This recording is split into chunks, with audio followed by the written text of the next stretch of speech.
Mom, you came. In the bride's waiting room where Risa, my granddaughter who I raised almost as my own child, was getting ready. My daughter Emily greeted me with a cold tone.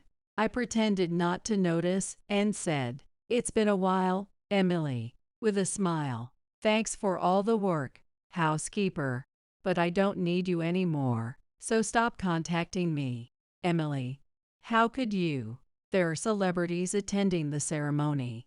Mom, your presence is really inconvenient. If you care about Risa, just leave for her sake. Her twisted smile revealed her true intentions. I was dressed in the gown I had carefully prepared for this day, ready to celebrate my granddaughter's special moment from the bottom of my heart. Yet, the scene before me was nothing like I had imagined. After a moment of deep thought, I decided to quietly leave, not wanting to cause trouble for Risa. In a small, tearful voice, "I'm so sorry," Risa said. She had done nothing wrong, and yet, why did she have to feel this way? My heart was caught between my deep love for her and the overwhelming sadness of the situation. A wedding should mark a joyful new chapter for Risa, but it felt as though her happiness had been stolen away.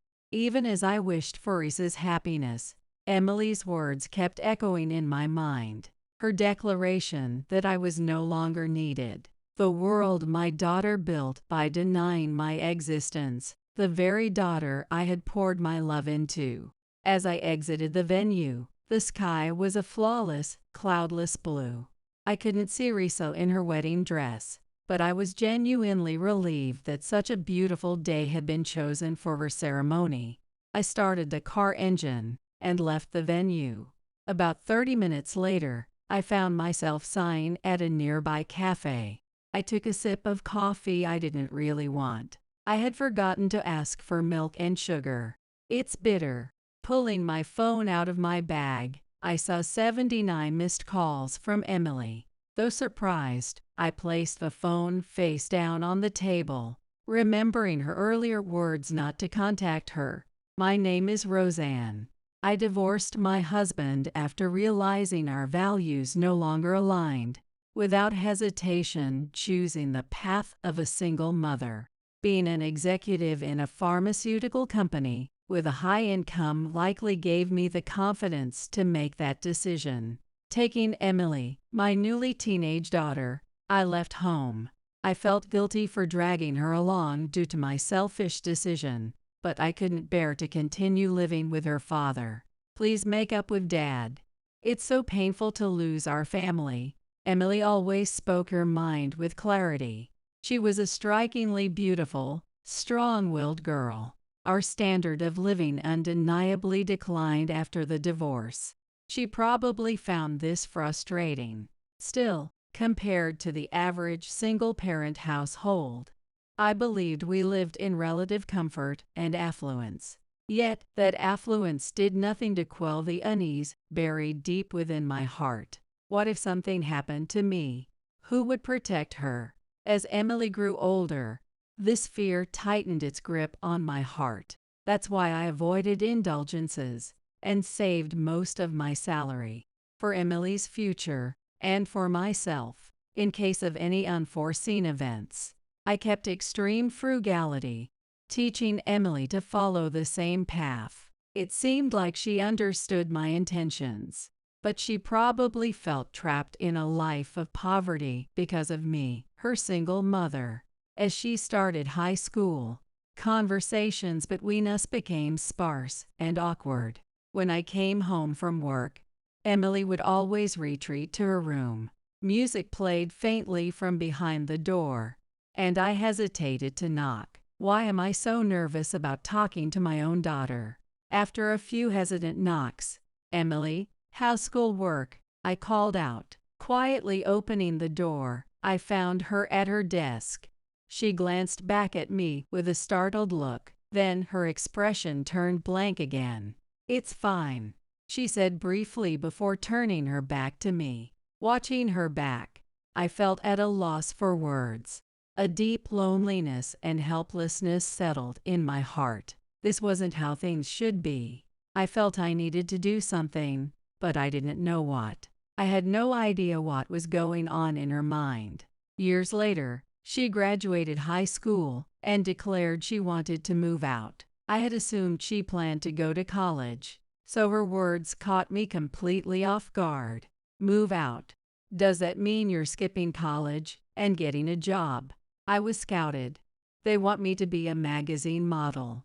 Emily had been approached by an agency during a trip to Boston with her friends a few months ago.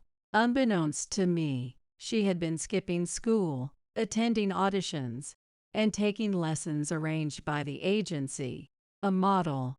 Why didn't you tell me? Is this really safe? Mom, do you even watch TV? I'm too busy to watch TV. But what does that have to do with anything?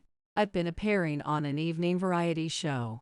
I'm known as a high school model, and it's pretty big news at school. You didn't even know that, did you? Back in her room, Emily handed me a youth magazine. I took it and felt a shock course through me. On the cover, wearing makeup and looking glamorous, was Emily herself. As I looked up from the magazine, Emily stared at me with a face that looked ready to burst into tears. I'm going to become a celebrity and make a lot of money. I'll get everything I've ever wanted. Emily. Wait a second. I'm tired of living in poverty.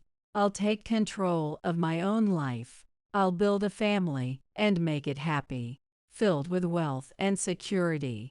Emily was moving toward a world so far removed from the one I knew, and I couldn't stop her. Modeling, celebrity life. It was an unknown realm that frightened me to send my precious daughter into. Or maybe, deep down, we shared the same values. I just couldn't understand her way of expressing them. Ultimately, I vehemently opposed her career choice, but Emily had anticipated my reaction. One day, without a word, she left home. An 18-year-old girl couldn't possibly survive on her own. At least, that's what I naively believed. For several years, Emily didn't come home. I heard rumors that she signed with a talent agency I didn't know, but I didn't have any details. My work seemed to get busier as I grew older, and inversely, the distance between Emily and me seemed to grow wider. I had no idea what kind of life she was living. Emily, where are you now? Are you doing okay?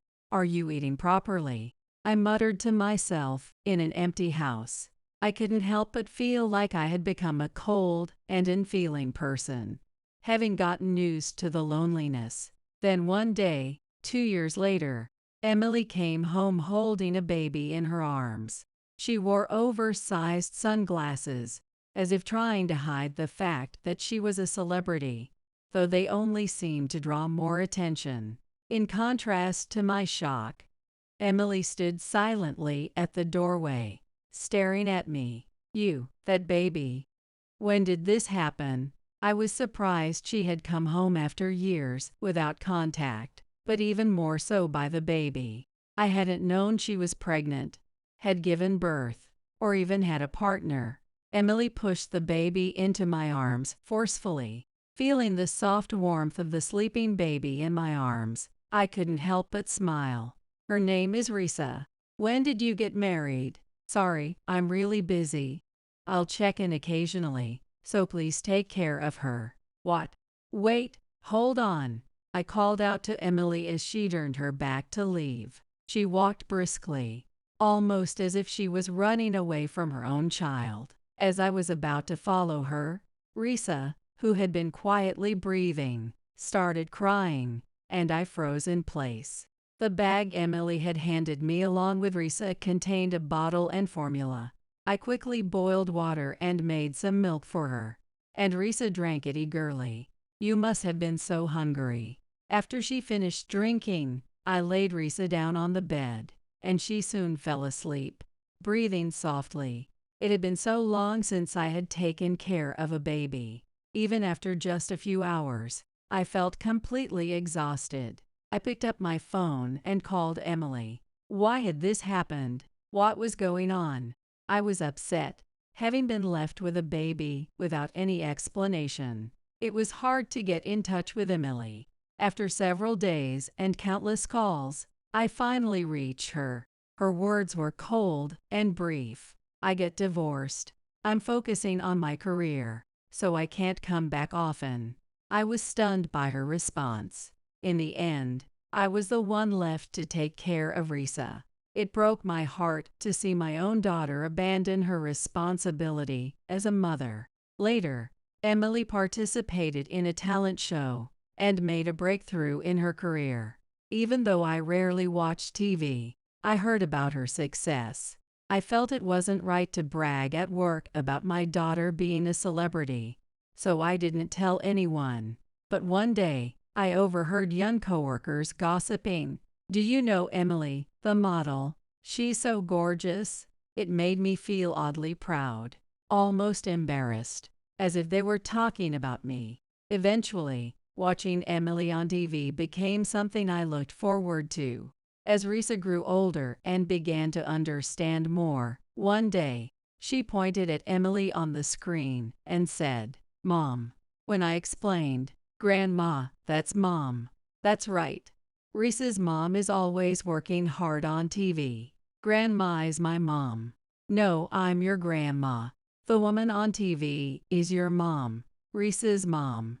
I kept explaining to Risa who her mom was in her world. Her first roll over, her first crawl, and her first words were all moments I had to myself. I took countless pictures and sent them to Emily, hoping she could share in Risa's growth despite her busy life. I genuinely wanted Risa's presence to be a source of comfort for her during her hectic days. Emily, once a household name and beloved celebrity, couldn't maintain her fame forever. Her popularity waned, and she began to disappear from television. Eventually, she started asking me for money to make ends meet. The only times Emily would call were to ask for financial help, and every time, I would end up sending her money. "I need more money again. Emily, you really need to get a steady job and start building a stable life with Risa. I'm a celebrity. My job is to inspire people, to give them hope and dreams. I have to maintain a certain image." I understood how foolish I was as I stood at the ATM, pressing buttons to send her money. The larger the amounts I transferred, the more I felt a sense of shame.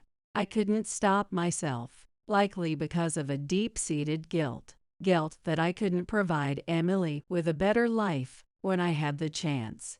I convinced myself that as long as Emily was satisfied, she could keep striving in the entertainment industry. As Risa grew, she became utterly adorable. I finally understood what people meant when they said grandchildren were precious. I showered Risa with love and worked hard to nurture and educate her. Risa excelled in school, and I felt my efforts were paying off. "Grandma, I've been thinking about becoming a doctor." "That's wonderful. You'll need to study harder than anyone else." "Of course, I'll work harder than ever. But Risa asked me to help with her medical school tuition. From the brochures and information sessions she showed me, it was clear this wasn't an expense to take lightly. But for Risa, all right." I smiled and said, "Having worked for a pharmaceutical company, I might have influenced her career interests." Risa found her passion in medicine and entered medical school. Though I warned her about the challenges of being a doctor, she convinced me with her determination. If she was willing to put in the effort, I would support her wholeheartedly. Risa made it through medical school and became a doctor through sheer effort. As someone familiar with the demands of the medical field, I deeply respected her. One day, she confessed she wanted to marry someone. My heart swelled with emotion. "Oh, I see. She's already at that stage of her life." Her fiancé was a young surgeon working at the same hospital. I genuinely wished for her happiness. Hoping for a perfect wedding, I began preparing a dress for the occasion. Meanwhile, Emily had made a comeback as a single mother celebrity. She shared her life on TV, her struggles and experiences resonating with women in similar situations, regaining her popularity. I couldn't be happier for her success. With my granddaughter getting married and Emily thriving in her career, everything seemed to be going well. The wedding preparations were almost entirely done by Risa and her fiancé, and I was very much looking forward to seeing how it would turn out. Even the venue was a surprise. Our taxi simply brought us here, and upon arrival, I was amazed by the grandeur of the place. It was a large, elegant wedding hall with an air of prestige. I straightened my posture slightly as I stepped into the venue and made my way to the bride's room to greet Risa. That's where I came face to face with Emily after a long time. "Emily, I'm glad to see you made it to Risa's wedding."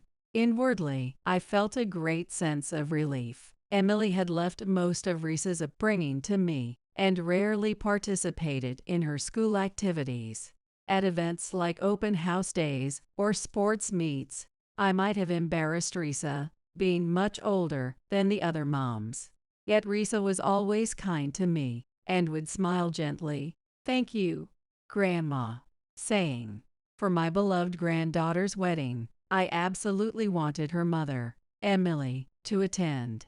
If she hadn't shown up, I was prepared to call her, so seeing her there lifted a weight off my shoulders. What emotions would this reunion bring? How much had our relationship changed after all these years? Our eyes met, and Emily smiled, but behind that smile, I sensed the warmth that once existed had vanished. "Mom, so you're here?" Pretending not to notice the chilly tone. "It's been a while, Emily." I smiled back and said. In the next moment, Emily's expression changed abruptly, and she gave me a cold stare. She stepped closer and whispered in my ear, "Thanks for all the work, housekeeper, but I don't need you anymore, so stop contacting me."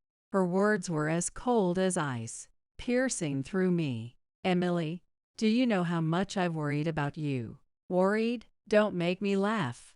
I'm a successful celebrity now. I don't need your help. This isn't about being a celebrity or needing help. It's Risa's wedding.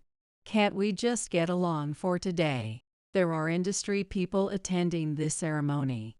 Honestly, having you here is incredibly inconvenient. For Risa's sake, please just leave." Perhaps even Emily realized how cruel her words were. Her mouth curved into a twisted smile. I was deeply hurt. I had loved her in my own way, but now she had become someone who rejected me entirely. Her words cutting deeply into my heart. Had her life in the entertainment world created an unbridgeable chasm between us? "Grandma, Risa, stay out of this." Risa, looking saddened as she approached me, was sternly stopped by Emily's harsh tone. Risa must have understood how risky it would be to upset Emily just before the wedding. "I only want Risa to be happy." Holding back tears, I managed to say, but Emily ignored my words and walked out of the room. I had dressed up for this day, ready to celebrate my granddaughter's special moment with all my heart. But what awaited me was a scene far removed from what I had imagined. Emily had reportedly been lying on TV and social media, portraying herself as a struggling single mother who raised her daughter alone. She erased my existence entirely to gain public sympathy. Was my presence such an inconvenience to Emily? Risa, with tears in her eyes, remained silent, unable to defy the command to stay quiet. After contemplating for a while, I decided to quietly leave, not wanting to worsen Risa's position. "Risa," with a faint voice, "I'm sorry." She apologized tearfully. She had done nothing wrong, so why was she burdened with this pain?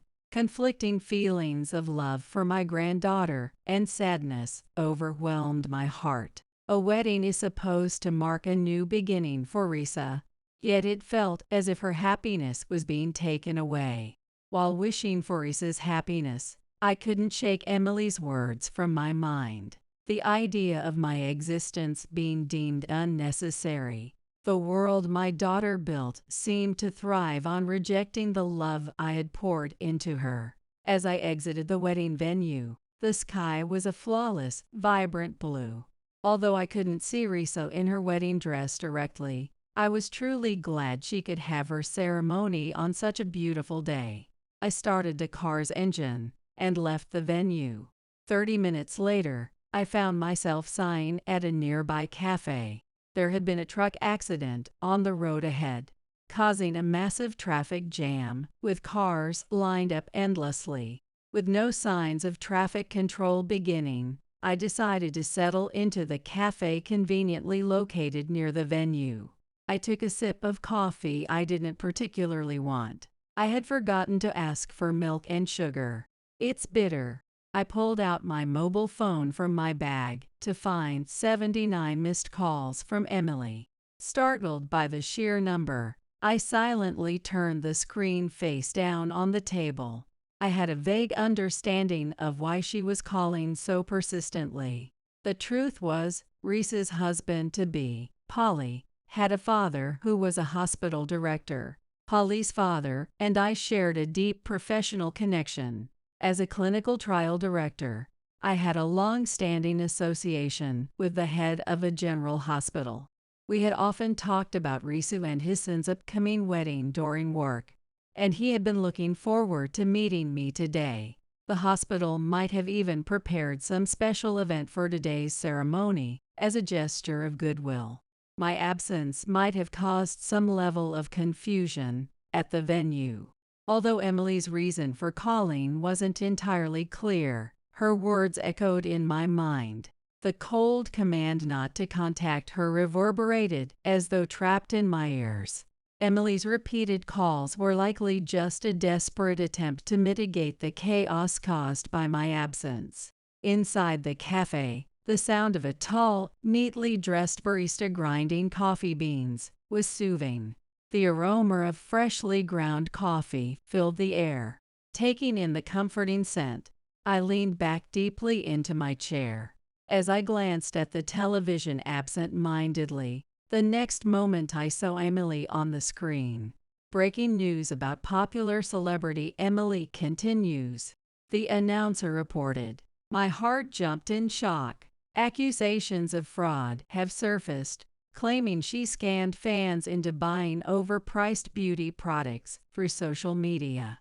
The words on the screen froze my heart. How could this have happened? I checked my phone again and noticed missed calls from Risa as well. Without hesitation, I stood up and rushed to the parking lot. I started the engine and turned on the radio. Thinking about how cornered Risa must feel right now, I couldn't find the words. On the way back to the venue, news about Emily started playing on the radio. Reports about evidence of Emily scamming her fans surfaced, along with clips of her past interviews. They highlighted contradictions in her statements. Her fraudulent actions were being exposed one by one. I gripped the steering wheel tightly, speechless. The image of Emily innocently sharing her dreams was now completely shattered. While I worried about her, memories of her past actions flashed through my mind, and a wave of sadness hit me. Tears began to stream down my face uncontrollably.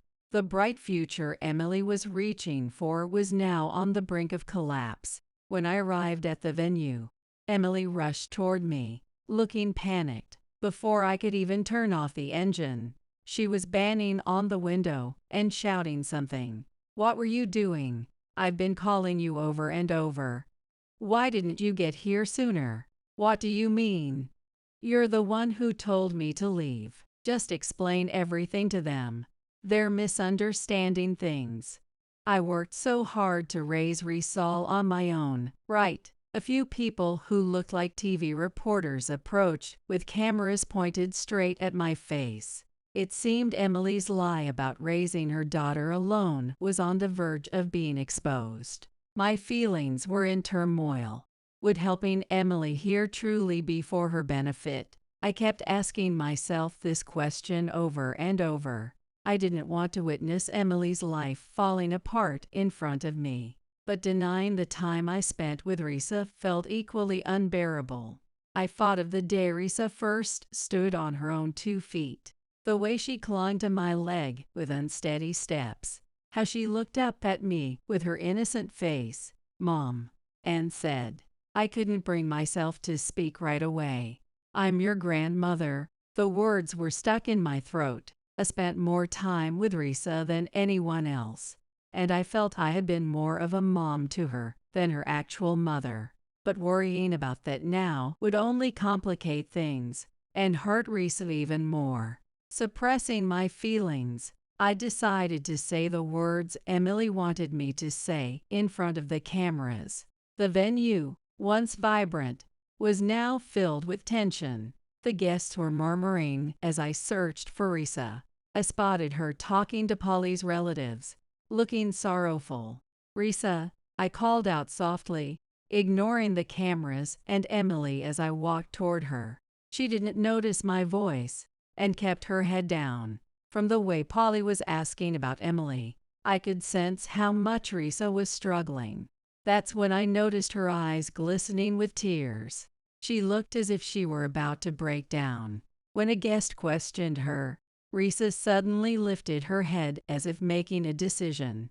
"I'm sorry, I have to tell the truth." Her voice trembled. In that moment, all eyes turned toward her. Even Polly looked at her with a shocked expression. "I said I lived with Mom, but it was all a lie. The truth is, my grandma raised me." Tears streaming down her face, Risa continued. "Mom kept telling everyone she struggled as a celebrity, but it was my grandma who raised me. I barely saw Mom more than a few times a year." Her words sent a ripple of shock through the venue. Polly's relatives wore expressions of shock, and confusion spread across the room. Emily had become a single mother celebrity recognized by almost everyone in the country. Her public image was built around a heartwarming story of overcoming hardships to raise her daughter. But the truth revealed by Risa was unraveling it all, putting Emily in an incredibly precarious situation. My heart raced. Risa's revelation was exposing Emily's lies to everyone. I didn't want Emily's life to crumble, nor did I wish for Risa's suffering. "Risa, that's not true. Emily may have been too busy to see you often, but she loved you deeply. You mustn't forget that." "Risa, I was a single mother and struggled financially. I worked so hard just to pay for your tuition." But Risa ignored our words and continued. "I know how much Grandma sacrificed for me. Getting into medical school is expensive, but she saved every penny, even on the smallest things, every single day. I have money too. I'm a celebrity, for heaven's sake. I even contributed to the wedding gifts. I don't want money earned by pushing overpriced beauty products on my friends or from running a fake online salon."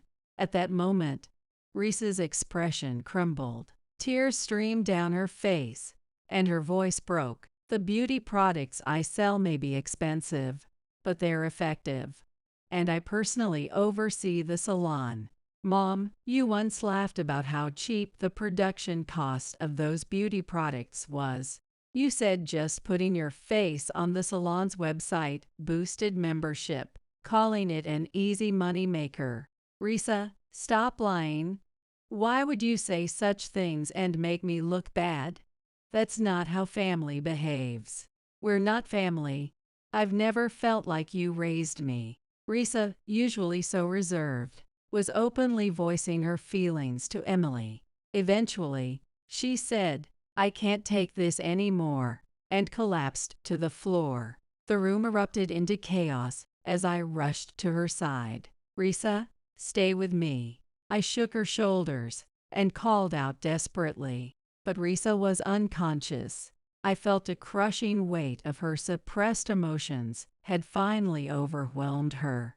The venue descended into turmoil as everyone struggled to grasp what had just happened. "What does she mean by that?" someone with a camera demanded of Emily. I don't know anything," Emily's frantic voice echoed, but I stayed with the unconscious Risa, leaving the pandemonium behind. In the midst of the confusion, I could envision Emily being cornered by countless people. Risa had been told to keep quiet about me raising her so it wouldn't affect Emily's career. And not even Polly had known. Thinking of how hard Emily had tried to maintain this lie made my heart ache. The wedding, scheduled for that day, was ultimately canceled. News of Emily's fraud dominated TV and online coverage for days, capturing public attention. Her name spread like wildfire, taking on a dark notoriety. Meanwhile, my heart was a swirl of sadness and anger. Could I truly feel proud of her as my daughter? The question haunted my days. The situation escalated further when one of the guests at the wedding posted about the ceremony on social media. Emily's fabricated story about her struggles as a single mother became public, completely shattering her image. It was even revealed that Risa's medical school success was thanks to the educational efforts of her grandmother, me, further cornering Emily. In a desperate attempt to turn things around, Emily posted a new lie on social media. She claimed that while she truly loved her daughter, Risa, her busy life as a working single mother kept her from spending time with her. Instead, her grandmother took over child care, effectively stealing her daughter away from her. Emily posted these sensational words to defame me. However, by then, no one online trusted her anymore.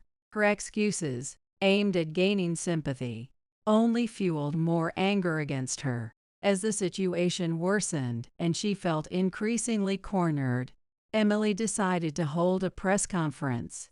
"My mother stole my chance to raise my child." She tearfully shared her story, delivering a performance worthy of an actress. Watching this unfold on TV, I felt a storm of mixed emotions, a painful blend of anger and sorrow. "Stop dragging my name through the mud." Though I screamed this in my heart, all I could do was watch as Emily's words spread to the public. Her actions, far too extreme, provoked anger within me. Determined to set the record straight, I decided to reach out to my former colleagues from the pharmaceutical company for testimony. They readily agreed to help, promising to speak about how devoted I had been in raising my granddaughter. With their support, I could finally counter Emily's lies. Yet, as the media uncovered evidence of Emily's involvement in beauty product scams, her position crumbled even without my defense. As days passed, the situation evolved. My grandmother, Roseanne, was the one who raised me. During an interview with a magazine, Risa stated, her words spread far and wide, completely dismantling Emily's career in the entertainment industry. Sponsors terminated their contracts one after another, leaving her future in shambles. As the reports continued, I felt a mixture of relief and pain. While I wanted to feel proud of Emily as my daughter, I couldn't ignore how her choices had damaged our bond. I spent my days reflecting on the meaning of raising her and wondering what I could do moving forward. Could a flower of reconciliation ever bloom within me? Having lost her credibility, Emily was now burdened with paying penalties to her sponsors. Desperate, she decided to make one last plea to me. "I've learned my lesson. Please help me." Tears streaming down her face, she appeared before me, and my chest tightened with anguish. I wanted to help her, but how? As I stood silently, Emily looked up at me with a fearful expression. It was a look I never wanted to see on my daughter's face. Hey, what if we invite reporters and do a joint interview? We could say I gave you money in exchange for raising Risa. You never contributed anything to the household expenses, did you? Well, that's when Risa had troubles with love. It was me, as her mother figure, who supported her. I was always the one she confided in.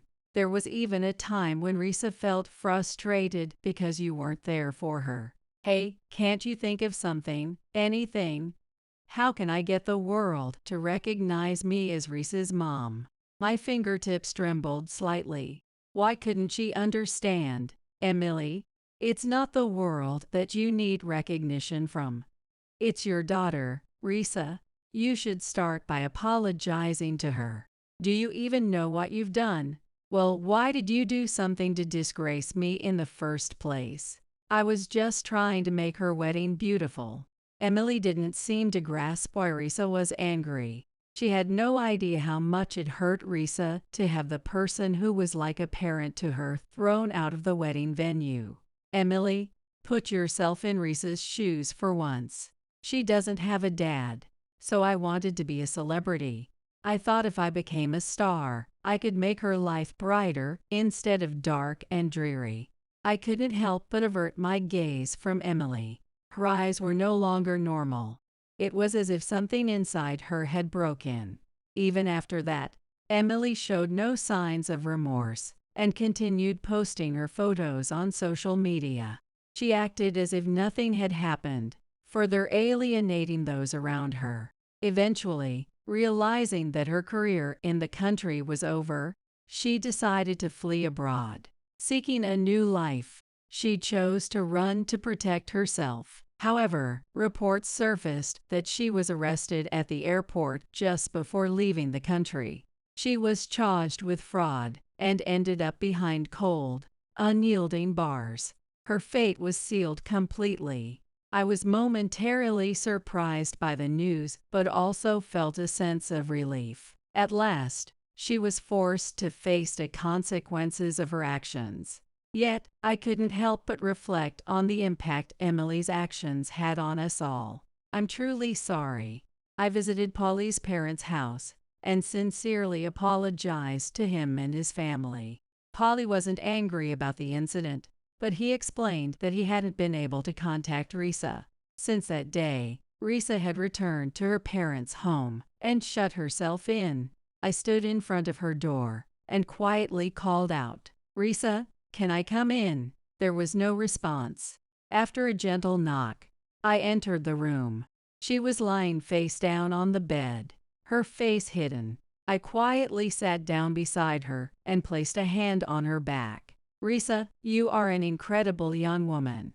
Risa remained silent, her face still hidden, as quiet sobs escaped her. She didn't respond to my words, just the faint sound of her tears. What you've been through will only make you stronger. Once you overcome this pain, happiness will surely follow. Sometimes, I feel like my whole life is ruined because of Mom. Why is it always, always Risa? With a mom like that, how could I ever be happy? When I held her hand tightly, Risa looked up from her downturned position, startled by my grip. I smiled at her, showing my teeth. "That's not true. You have an amazing future ahead of you. There is hope within you.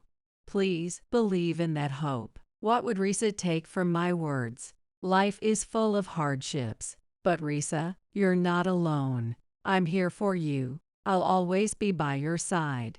I could feel Risa's expression gradually softening as she listened to my words. Risa wiped her tears and showed a faint smile. "Thank you. I feel a little better now." After that, her relationship with Polly, who came to understand that she was not at fault, began to mend. They acknowledged Risa's efforts and the guidance I had provided. Our bond grew stronger again, despite the shadow of Emily's influence. Eventually, Risa and Polly's wedding was rescheduled. Surrounded by the radiance of her smile, and the blessings of those around her. My heart overflowed with gratitude. On the day of the wedding, I saw a glimmer of hope for the future Risa was building with Polly, who stood firmly by her side. As I looked at her innocent smile, I thought to myself, this is it. This is her true smile. Now, she is walking beside someone she loves from the depths of her heart. It's more beautiful than any smile I've ever seen on her face. That day, I helped Risa while gazing at her happy figure. The venue was adorned with colorful flowers, as if celebrating their love. "Grandma, I'm so happy." Risa's words echoed pleasantly in my ears. Her eyes sparkled with hope for the new future ahead. I smiled back and placed my hand on her shoulder. At that moment, I noticed tears welling up in her eyes. "Grandma, thank you for supporting me since I was little. Thank you for raising me all these years." Her words resonated deep within my heart. Recalling the pain we endured due to Emily's mistakes, my chest tightened. But as Risa trusted me and stepped forward, I felt that all the suffering was slowly being healed. Relatives and friends gathered at the venue directed warm gazes toward Risa. She looked beautiful. Dressed in her wedding gown, she was like an angel. As she walked toward Polly, the venue was filled with emotion. Watching that scene, I couldn't hold back my tears. Seeing Risa find happiness filled me with genuine joy. As the couple exchanged their vows, my heart swelled with hope for the future. The wounds caused by Emily's past choices would not disappear. However, I was convinced that we could overcome them and walk a new path. As the ceremony progressed, the voices of blessings from those around them echoed, and Risa and Polly smiled warmly at each other. It was a moment where hope was born despite the lingering sorrow of the past. After the ceremony, as relatives and friends raised their glasses in celebration, I quietly approached Risa. "I'll always be on your side. No matter what, I'll be here for you." Risa held me tightly and shed tears. "I'll support you too, Grandma. We're family after all." Perhaps those words were what I had always longed to hear. They spread through my heart like a balm, easing all the pain. Ahead lies a path full of endless possibilities. The wounds of the past have healed. I believe that flowers of rebirth will bloom beyond this path. If I had known you were going to be born with developmental disabilities, I wouldn't have had you. You're a burden to our family. My mother, Janet, said these harsh words, and my world went dark. We're leaving now. It's the start of our new life as a family of 3. My father, Ronald, shouted from the car window. They left me in front of my grandparents' empty house, laughing as they drove away. I just stood there, a 10-year-old girl, staring blankly at the departing car, unable to do anything. My name is Helen. I'm 25 years old now. I have parents and a twin brother named Jeffrey, but we've been living apart for over 10 years. This is because of a past like this. When I was little, I lived with my parents and my twin brother, Jeffrey. My father was an ordinary office worker, and my mother was a part-time working housewife. We were a typical, ordinary family, but everything changed when we started elementary school. As school began, Jeffrey's brilliance started to shine through, and it became normal for him to get perfect scores on tests. Jeffrey is amazing. Another perfect score. He's good at studies and sports. He'll surely be someone great in the future. My mother would say with a thin smile, and my father would add, "That's right. Maybe a scholar, a doctor, or a sports star. At least we won't have to worry about money." He would laugh coarsely. Meanwhile, I couldn't concentrate in class because of small sounds like other kids pulling their chairs or clicking their mechanical pencils, and I was constantly reprimanded by the teacher. I had been scolded more often than Jeffrey since we were kids, But my parents, who used to love me, started favoring Jeffrey more and more. All our meals were Jeffrey's favorite dishes, and they would take only him out to eat and play, buying him anything he wanted. I was always left alone. If I had told my teacher or any adult about my parents' treatment, maybe something would have changed, but I didn't. I couldn't. I had always struggled to express my feelings to others. I couldn't speak in an organized way and would end up sounding incoherent. Now that I'm an adult, I can somewhat convey my thoughts, but I still often say things that cause misunderstandings. Sometimes I can't grasp what the other person is trying to say, thinking I've answered properly when my response makes no sense. According to my mother, I was born with a mild developmental disability. Though I have become more capable in some areas as an adult, there are still many things I'm not good at. I must have been a troublesome child for adults back then. But that doesn't mean I should have been neglected or that I wouldn't grow. My parents seemed to think I was a child who understood nothing, always comparing me to the brilliant Jeffrey, mocking and insulting me. Now, I can argue that their behavior wasn't right as parents, but back then, my parents were absolute to me. No matter what they said or did, I couldn't hate them and just put on a fake smile to get by. As time went by, my relationship with Jeffrey, who I used to get along well with, changed.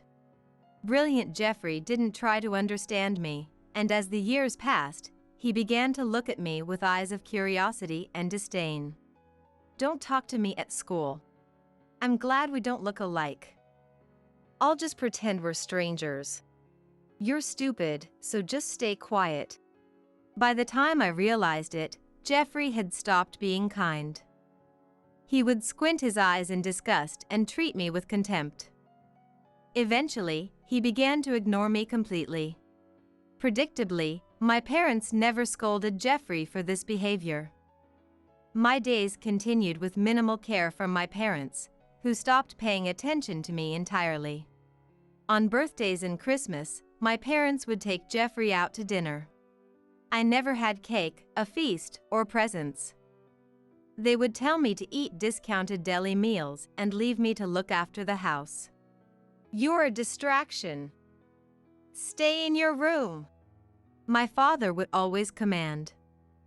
My birthdays and Christmases were spent alone in my room, listening to the cheerful voices from the distant living room. "You don't need a desk since you can't do anything." It was an obvious statement to them. I was not provided with a desk or any study materials. Everything was for Jeffrey. I lost the motivation to study, and my grades plummeted further. I had no place at school or home, but there were two adults I genuinely loved.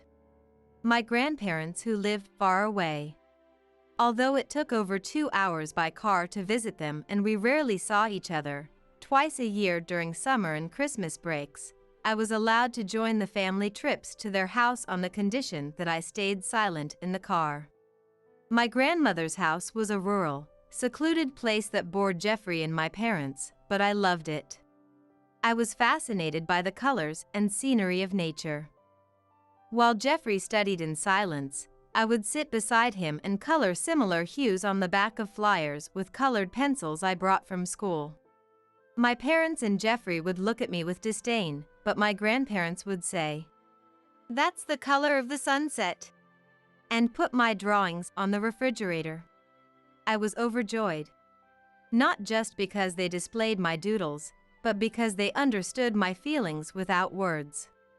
My grandparents adored Jeffrey too and never showed favoritism, but they were the only adults who treated us twins equally. I lived each day looking forward to those 2 days a year when I could see my grandparents. When Jeffrey and I turned 10 in early March. Just as spring break began, my parents abruptly announced, "The apartment is sold." "What?" I was bewildered, and Jeffrey laughed through his nose. "You're as dumb as ever. They said they sold it. We're moving." "Moving? We sold the house? Where to? What about school?"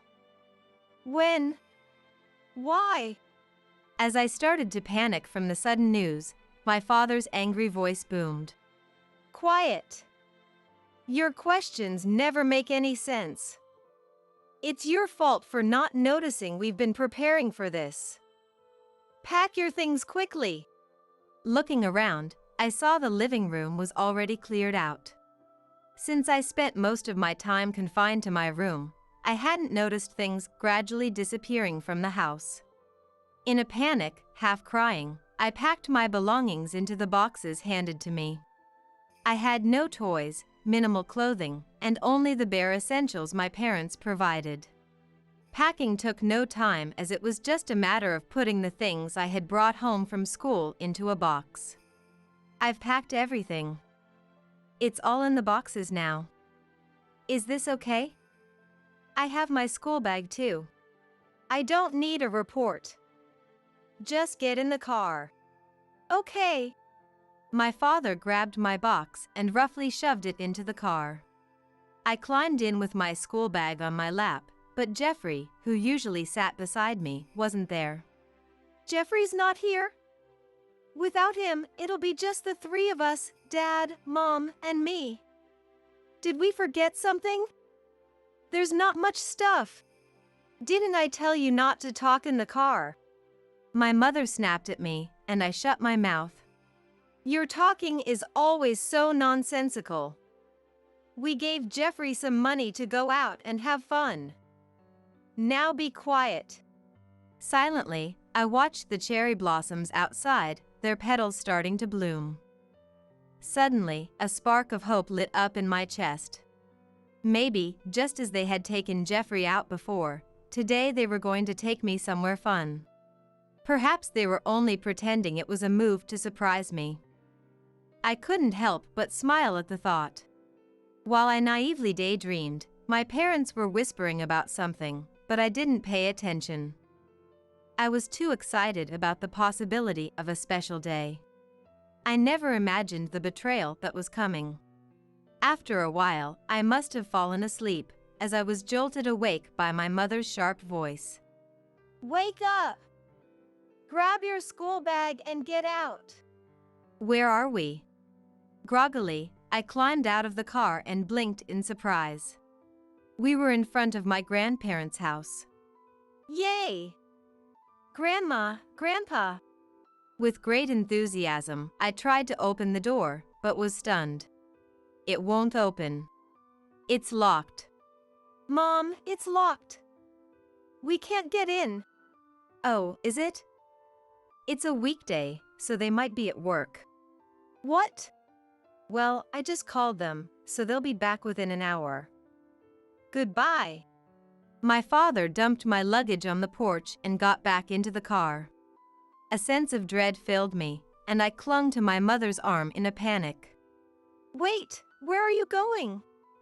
Mom, Dad, wait. Where? We're going home. We can't leave Jeffrey alone, can we? What? My mother shook off my arm and continued matter-of-factly. Jeffrey got accepted into a prestigious elementary school that goes all the way to university. He's starting there next term, so we sold the condo to help cover the tuition and decided to move for a fresh start. We want to do everything we can for our brilliant son, but with you around, he gets distracted and it costs us more money. The new term is starting, so it's the perfect time for you to live here. Wait! I don't understand. Why? Am I changing schools? Am I transferring? It's things like that that irritate me. My mother's shouting left me speechless. Since you were little, you haven't understood anything and have only been a burden to me. Your grades are bad, your looks are mediocre, and you can't even talk properly. Jeffrey is such a good kid, so why do you only cause us trouble? Am I doing something wrong? I'll apologize. I'm sorry. I don't need your empty apologies. If I had known you had developmental disabilities, I wouldn't have given birth to you. You're just a nuisance to our family. When my mother said that, my world went dark. Let's go! Our new life as a family of 3 starts now. My father shouted out the car window. I need to stop them. Don't go. Don't leave me. Mom, Dad. Am I a bad child? Words swirled in my head, but when I tried to speak, they got stuck and wouldn't come out. My mother glanced at my silent, moving lips, but quickly got into the car. Sorry for the wait. Let's buy Jeffrey a cake from that famous shop around here. With that, my parents drove off, laughing as if nothing had happened, leaving me behind. I stood there, staring blankly at the departing car, unable to do anything. Helen, are you okay? Helen. Grandpa. Through my hazy vision, I saw my grandparents' concerned faces. By the time I noticed, the sky had already darkened. I must have fallen asleep while waiting for my grandparents to come home. Your hands are so cold. Oh dear, your face is so pale. Wrapped in my grandfather's jacket, which smelled like him, I was carried into a warm room. My grandparents moved efficiently, talking angrily. How long had she been waiting? I saw the message when I checked my phone during a break. Please take care of Helen. She's waiting in front of the house. I rushed home, worried sick. Me too. I don't check my phone during my part-time job, and if you had taken your break a bit later, it would have been terrible. At that time, my grandfather was working as a craftsman, and my grandmother had a part-time job at a deli. Despite knowing their schedules, my parents had sent just a message on the day itself and considered it done.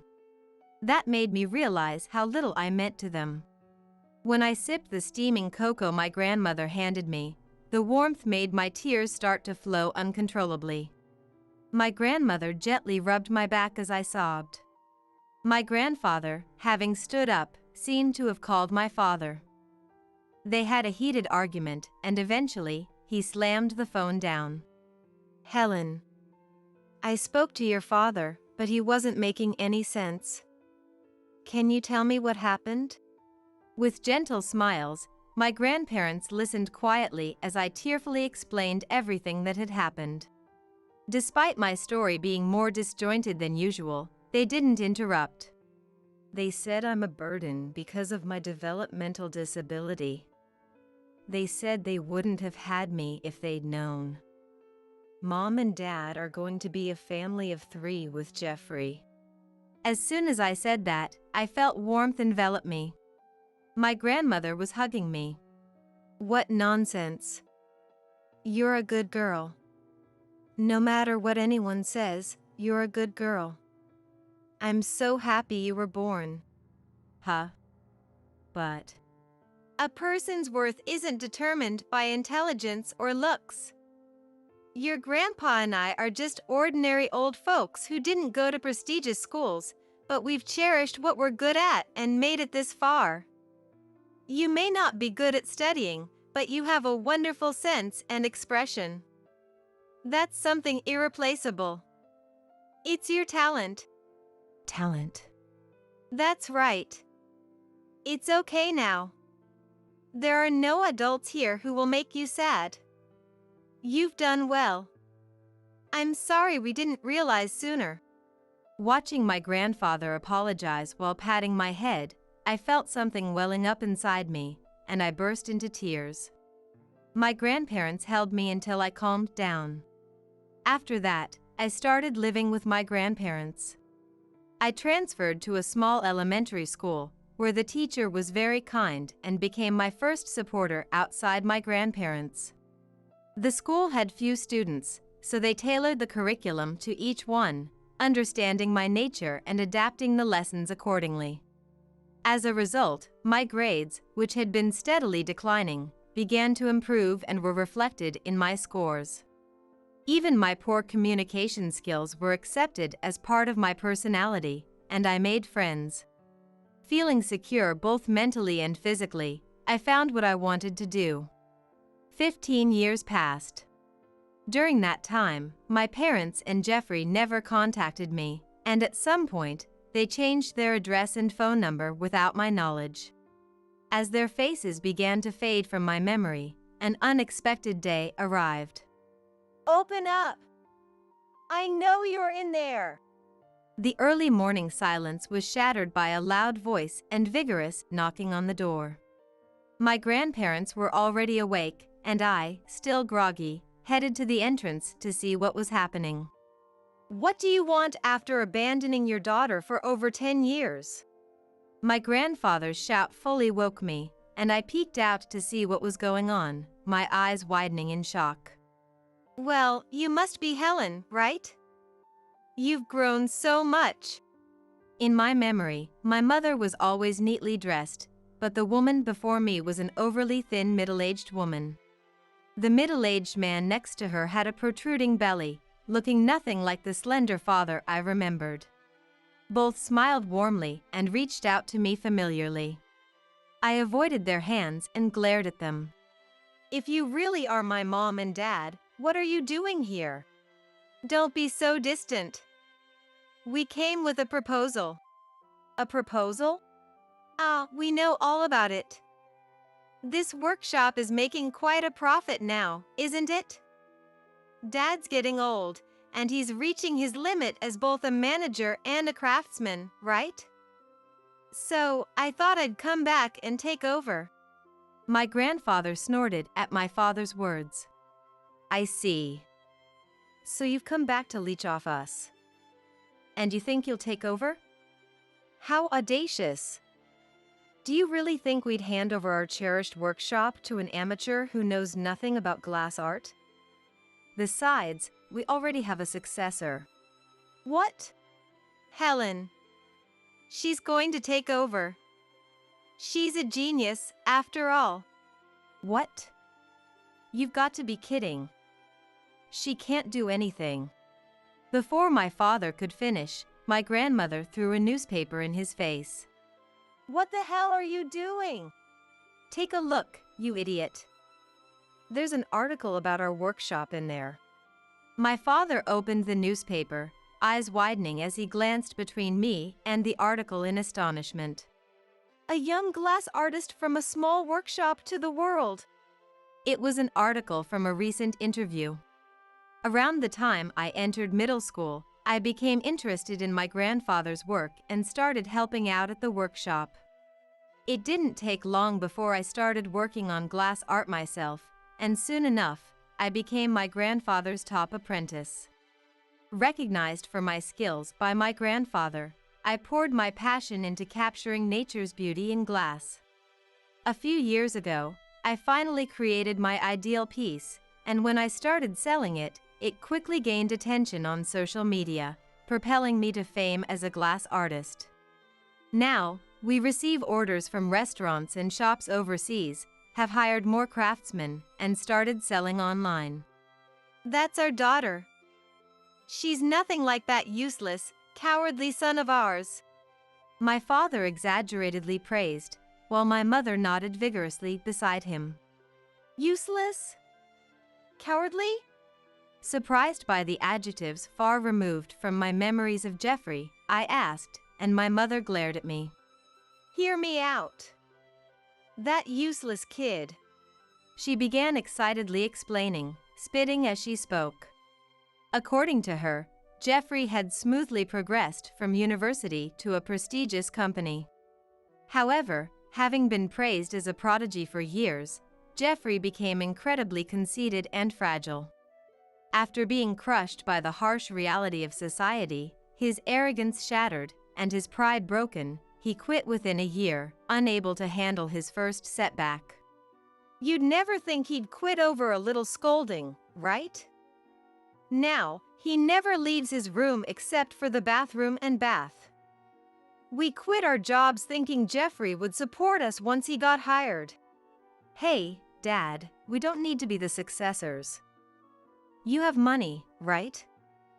Just take us in, at least the two of us.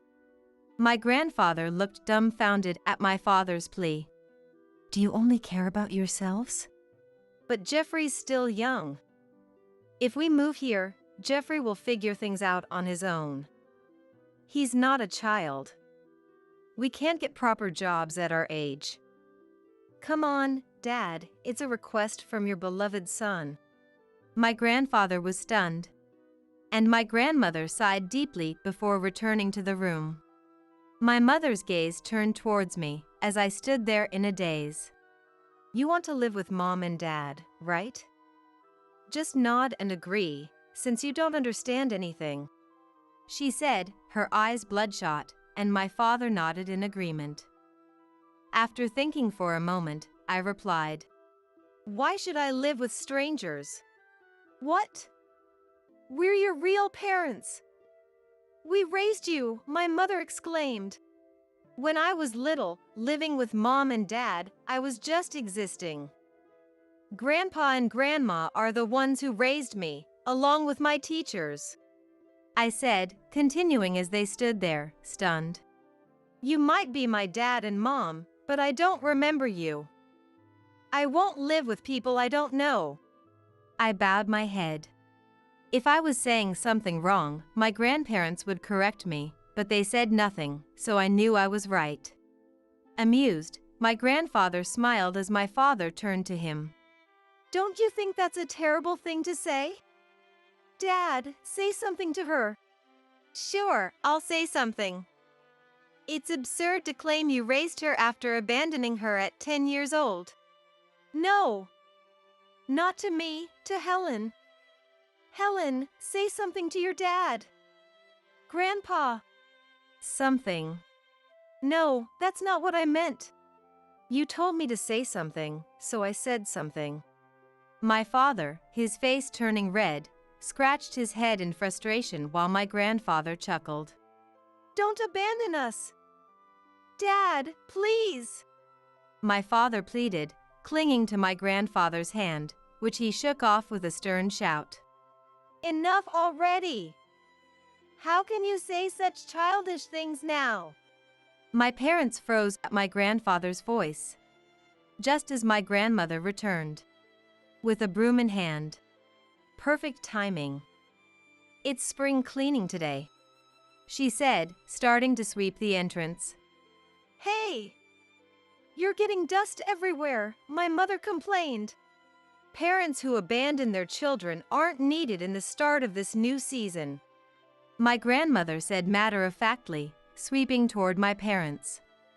Go home now. I'll keep sweeping until you leave. Get ready for it. Standing beside my grandmother with a broom in hand, my grandfather joined in. Go home! It's cleaning day! Dad! Mom! Stop it! My parents cried out. Please, stop! My mother shouted. But ignoring their pleas, my grandparents continued sweeping expressionlessly. Leave now! My grandfather yelled. And never come back! My grandmother added. As they shouted, my parents gripped my hand tightly in desperation. Are you really going to abandon your parents? We're drowning in debt and struggling to survive. If we're family, shouldn't you help us? My family is Grandpa and Grandma only. Your grip hurts, let go, I said, forcefully pulling away their wrinkled hands. As my parents collapsed to the floor, I took the broom from my grandmother. Goodbye forever, I said, sweeping the broom in front of their faces. That seemed to be the final blow, and my parents slumped in defeat and left in a hurry. Some time later, Jeffrey showed up at our workshop. Our parents, chased by debt collectors, had abandoned Jeffrey and run away in the night. Eventually, Jeffrey was evicted by the debt collectors and, having nowhere to go, was taken in by the police. They contacted the only family he had left, our grandparents. Those who don't work don't deserve to eat. If you're willing to help out in the workshop, we'll provide you with food and shelter. What do you say? Grandpa offered. Surprisingly, Jeffrey agreed without hesitation. While he wasn't very good at helping in the workshop and got scolded by Grandpa and the other workers daily, he soon found his place handling internet sales and accounting. His skills in these areas made him an invaluable member of the team. Grown-up Jeffrey was ashamed of his past behavior and recognized my talent. While calling it reconciliation might be an exaggeration, it felt both heartwarming and a bit embarrassing to have Jeffrey now being kind to me. As Jeffrey began to be acknowledged as a valuable worker by everyone in the workshop, our parents attempted to reach out to him. They were still focused only on their own problems, saying things like, "Where are you? If you don't help, we'll be forced to work on fishing boats. Please save us." Fed up with their self-centered pleas that didn't even mention Jeffrey, he changed his phone number and email address to cut off all contact. I wonder if they're desperately working on a fishing boat somewhere now. In the end, Jeffrey and I managed to escape from those parents, and for that, I'm truly grateful.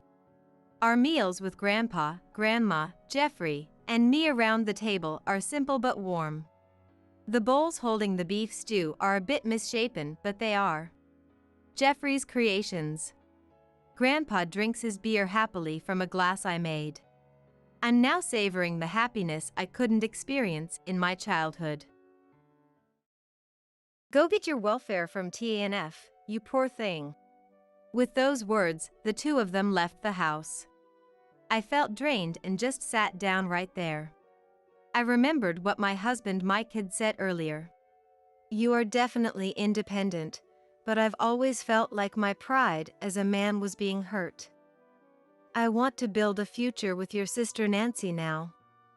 So, I want a divorce." It all seemed meaningless, and I signed the divorce papers to express my intention to divorce. Sometime later, I had a meeting with both of them, with a lawyer present, to discuss the compensation I demanded. Shamelessly, my sister Nancy, who was not involved, demanded a share of the assets. But then, the lawyer burst out laughing. "Isn't TANF for you?" he said. "What?" Taken aback by the sudden turn of events, she was also surprised and exclaimed. Immediately after, seeing the documents the lawyer had placed on the table, Nancy turned pale. "My name is Sally. Mike and I have been married for 18 years. I am 45 years old, and he is 3 years younger, at 42. We have one daughter, Lisa, who is currently 17 years old and in the 10th grade. She is approaching an important period with her exams next year. We met through work. I worked at a real estate company, and Mike worked at a related company. We hit it off over something minor and started going out in our private time. He is very sensitive and often struggles to make decisions. Back then, I found his indecisiveness cute and was attracted to him. I wanted to take care of him. Purely out of affection. That was also because I have a much younger brother. At first, I saw him as a brother and took care of him, but gradually, I was drawn to his more masculine aspects. That led to serious dating and eventually marriage. Mike was always indecisive, but he was the one who confessed and proposed to me.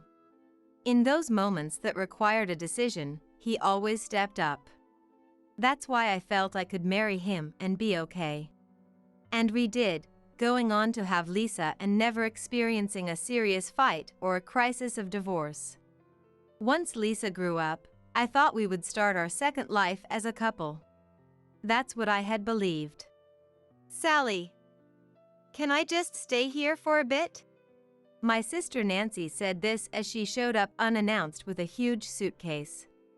I have a brother and a sister. The woman standing in front of me was my sister, Nancy. Perhaps because of the age difference, I got along well with my brother. But I've always had a difficult relationship with her, who is a year older. Being shorter than Nancy, I always ended up with her hand-me-downs.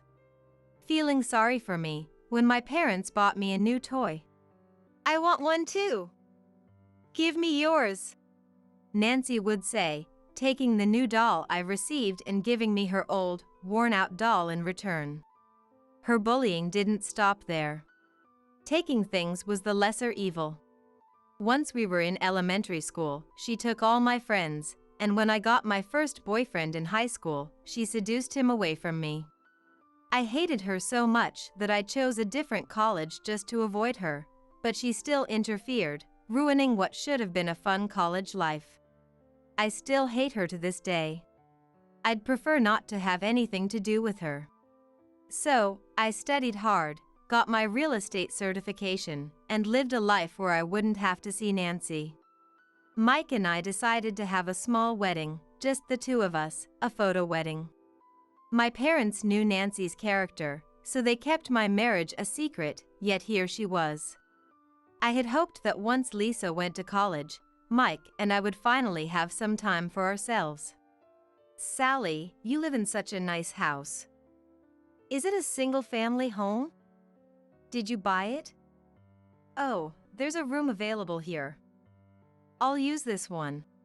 Nancy's irritating voice brought me back to reality. Hey, this is a problem.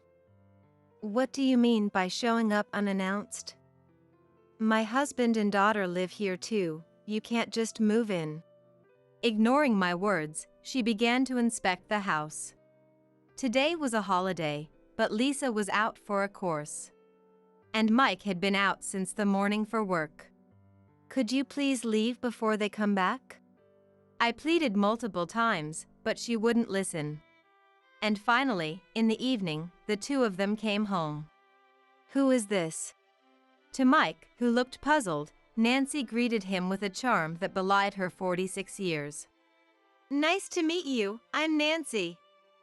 Sally's sister. When did you get married without telling me?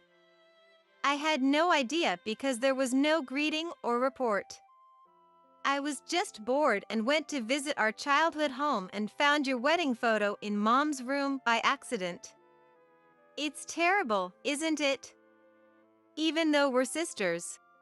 Mike knew I had a sister. So, perhaps realizing she was exactly as he had heard, he looked a bit troubled. But I didn't miss it. Mike, looking enchanted by the beautiful Nancy. And Lisa, too, had a confused look on her face when she came home. No wonder. An aunt she had never met suddenly showed up at our house. But she pushed forward with the idea of moving in. Actually, I was fired from my job, and it's been hard to come up with rent and living expenses, so I was wondering if I could stay for a little while. Maybe it's okay for a little bit? Eh? But no! Lisa is facing an important time with her exams next year. I tried to say this, but the two of them didn't listen to my words and got excited on their own. Actually, I had heard about you from Sally. Oh, that's fine. You were probably just going along with Sally avoiding me, right? Sorry for being such a sister. From here, a tumultuous daily life begins. Nancy doesn't do any housework but keeps asking for money, and eventually starts taking cash from my wallet. This happened within just 1 week of she moving in to live with us. I've warned her about this several times, but she wouldn't listen. Hey, if you want money, at least tell me what you're buying or why you need it. Don't just take it from my wallet. Why do I have to report to you what I'm buying? Because it's my money. I wish she would start job hunting and move out soon since she was fired. But it doesn't seem like she's looking for a job, and lately, Mike and Nancy seem to have the same times of absence. Mike said he was working overtime, but there was never any overtime pay included in his salary. When I complained about it, the salary isn't supposed to include overtime, is it? You have to get paid for the overtime separately. If you can't say it, shall I say it for you? Huh? Are you doubting me? The overtime is paid separately, so there's no problem. Mike, who was usually gentle and rarely raised his voice, shouted. This was a shock in itself. because he was not someone who would argue emotionally or suddenly start yelling.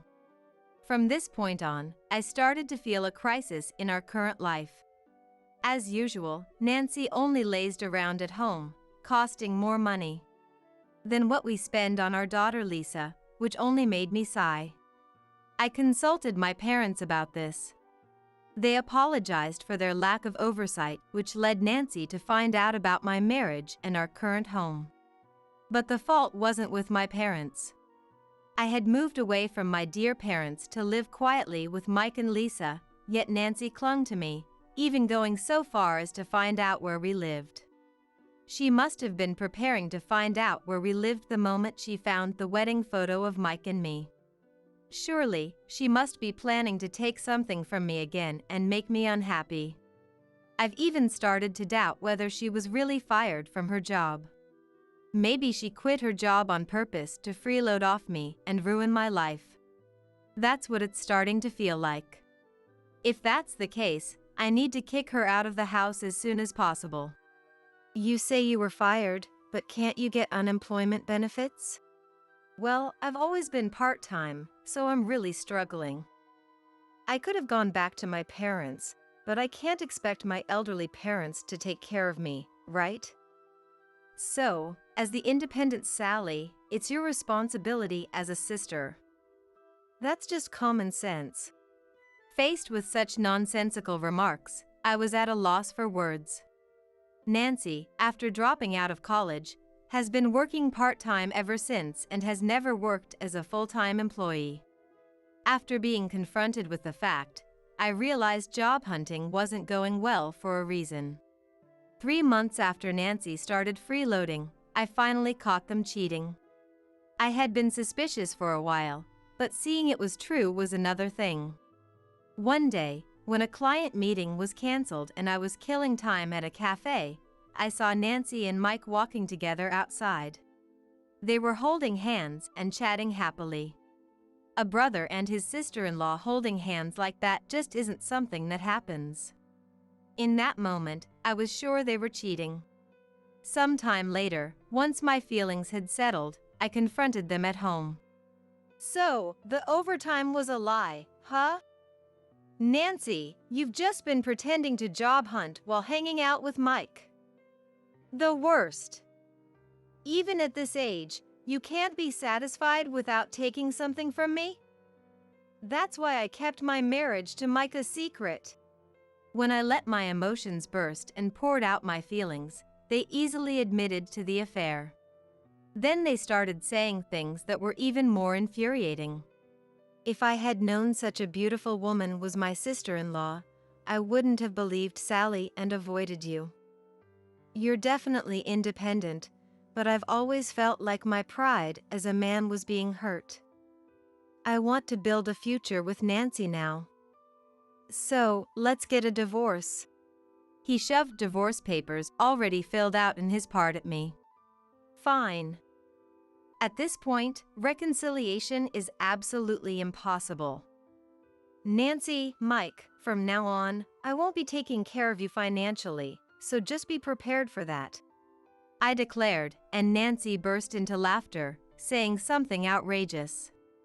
Go get your welfare from TNF, you poor thing. What? What are they even talking about? As I was wondering, a smirking Mike started saying something even more appalling. Yeah, that's right. Since custody usually favors the mother, right? I think it's better for Sally, as the mother, to be with our daughter. The rest is up to you. With those words, the two of them left the house. Some 10 minutes later, Lisa came home and was puzzled by the quietness of the house. So, I honestly told her that we were getting a divorce. Lisa was shocked at first, but seemed to accept the situation somewhat relieved after a while. Eventually, the divorce was finalized. I decided to have a discussion with both of them, accompanied by a lawyer I hired to claim compensation. Shamelessly, Nancy demanded a division of assets. But then, the lawyer burst out laughing. Isn't TANF for you? He said. What? Taken aback by the sudden turn of events, Nancy was also surprised and exclaimed. Immediately after, Nancy turned pale when she saw the documents the lawyer had placed on the table. "There's no money for a division of assets with this couple," the lawyer said, looking shocked between Mike and me. Of course, Mike was also surprised, being told there was hardly any assets left. Anticipating this, I had taken action as soon as I caught Mike and Nancy cheating. Therefore, the cash we had between us was only $10,000. For a couple that had been married for 18 years, that amount is unbelievably low. "Hey, what's this about? We had lots of savings, didn't we?" Mike, completely clueless about what was happening, asked in panic. Seeing him like that, anger welled up in me. "You really have no interest in Lisa, do you?" "I told you, didn't I? The savings I've accumulated so far were for education, and I was thinking of transferring them to her account. You said, do whatever you want. So, I transferred all my savings to her account. Almost all my savings were for education. You should know that better than anyone. She's managing her money herself, and even paid gift tax, so it's no longer our savings," I said with a cold expression, and Mike's face turned pale as he remembered the conversation. "So, what's the breakdown of the $10,000? I think about 80% of it is your secret stash." When I said that, Mike looked at me with a face that seemed to ask how I knew. "So, you knew about it, that's why you transferred your savings to Lisa, anticipating the division of assets?" "You agreed to it. Look, you even signed the consent form yourself." Mike then became angry. "I thought it was strange. Why would you ask for my agreement just for that?" Mike said, ruffling his head, clearly regretting his decision, but since he had signed it himself, there was no turning back now. Even after consulting with a lawyer, it was explained that since Mike had agreed and made the gift to Lisa, the money was no longer considered marital savings. I didn't want such people to get the money I had been saving for Lisa. That's when I thought of making a living donation. Hearing this, Nancy looked stunned but managed to say to Mike, "Hey, you said we had plenty of savings. Weren't we supposed to live a luxurious life? Dividing $10,000 isn't going to amount to much. Why didn't you realize her intentions sooner?" She blamed Mike, but he just looked away and remained silent. He had a small salary and was burdened with a substantial amount of student loans, so for a while after getting married, he hardly contributed to the living expenses. But that was agreed upon. When Mike said it was difficult for him to contribute to the living expenses, I said, "Understood. I'll take care of all the living expenses. So could you focus on saving as much as possible for our future?" So, for over a decade since I took over all the living expenses, I thought Mike had been able to save at least $100,000 or more, but in reality, it was only about $10,000. I had thought saving would be easy since he didn't have to pay for living expenses, but he was splurging behind my back. I found out the savings amount when I saw Mike's banking app and felt betrayed, though I hoped maybe he had saved properly in another account. But that hope was also betrayed, and since I had divorced him, it didn't matter anymore. Nancy, finally understanding the severity of the situation, was in despair, her body trembling slightly. She seemed to be trying hard to think of what to do next, but apparently came up with nothing. Knowing that the cash available for division was only $10,000, I decided to tell Nancy another truth. I turned my gaze towards Mike and said, "I debated whether to say this, but Mike, aren't you planning to quit your job?" Suddenly, Mike, who had been avoiding my gaze, looked at me. Mike, visibly rattled, shifted his eyes left and right before exclaiming, "How do you know I'm planning to quit my job? I had only discussed it with the boss." I thought so after seeing the paycheck. What I pointed out was the fact that no overtime was paid, but I was actually puzzled by another item. The paid leave. Mike, who had quit a job in real estate to work for a construction company, had never taken more than 5 days of paid leave. Yet, recently, his pay slips showed that he had used up his paid leave in a lump sum. Taking a bunch of paid leave at once suggests quitting. Since then, I had been suspicious of their affair and thought maybe Mike planned to quit his job after divorcing me, thinking he would get a substantial amount of assets. That he would actually go through with such an overly optimistic plan made me sigh. You were my husband at one point. You should know what kind of work I do and how much wealth I've built up. To rely on that for an affair and to choose to quit is really short-sighted. As I said this, Mike's face turned red. The lawyer's mention of TANF to Nancy meant, in essence, that if both of them were unemployed, that's where they'd end up without jobs. Faced with another fact, Nancy was panicked but soon shouted as if she had realized something. Wait. If you can prepare for Lisa's college tuition and cover living expenses by yourself, there must be something fishy. I got it. You're hiding assets, aren't you? That's it. Come on, confess already. Hearing Nancy's words, Mike also seemed to have a realization. That's right. Nancy, actually, Sally owns a lot of real estate, so we have to divide that as property. That was close, nearly got trapped. Real estate is a significant asset, so we need to split it evenly. You've been acting all high and mighty, but you're using underhanded tactics too. As I watched the two of them laughing, the lawyer finally couldn't help but laugh. The moment became tense. The lawyer cleared his throat and began to speak matter-of-factly. If you're going to talk about property division, you should study more. Mike, as the ex-husband, should know that Sally owns real estate as a business and is making a profit. A corporation and an individual are separate.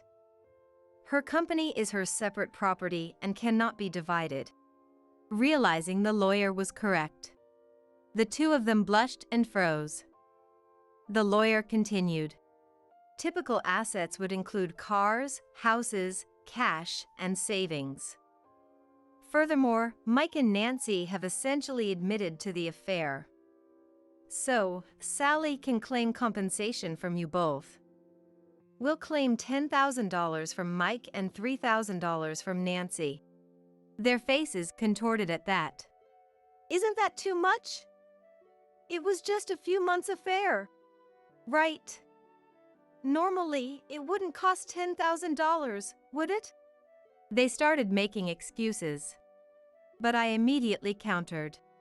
Oh, who decided that? Market rates are just that, rates. You took paid leave to date Nancy, and Nancy didn't seriously job hunt but played with my money. The lawyer objectively assessed these facts and came up with this amount. What, would you have preferred a higher amount? They quickly shook their heads. The discussion didn't conclude that day and was adjourned. However, I felt a firm sense of progress. 2 weeks later, we set up another meeting. Somehow Nancy had become defiant, saying, "Give me the house and the car. It's part of the property division. I'll give Mike's $10,000 and pay the remaining $1,000, okay?" Her ridiculous claim almost made me yell in anger, but I managed to control myself and calmly assessed the situation.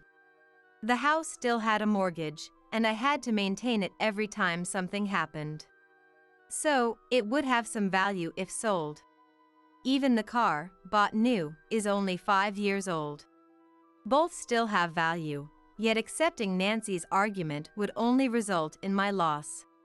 That's the last thing I want. Nancy, did you do the math?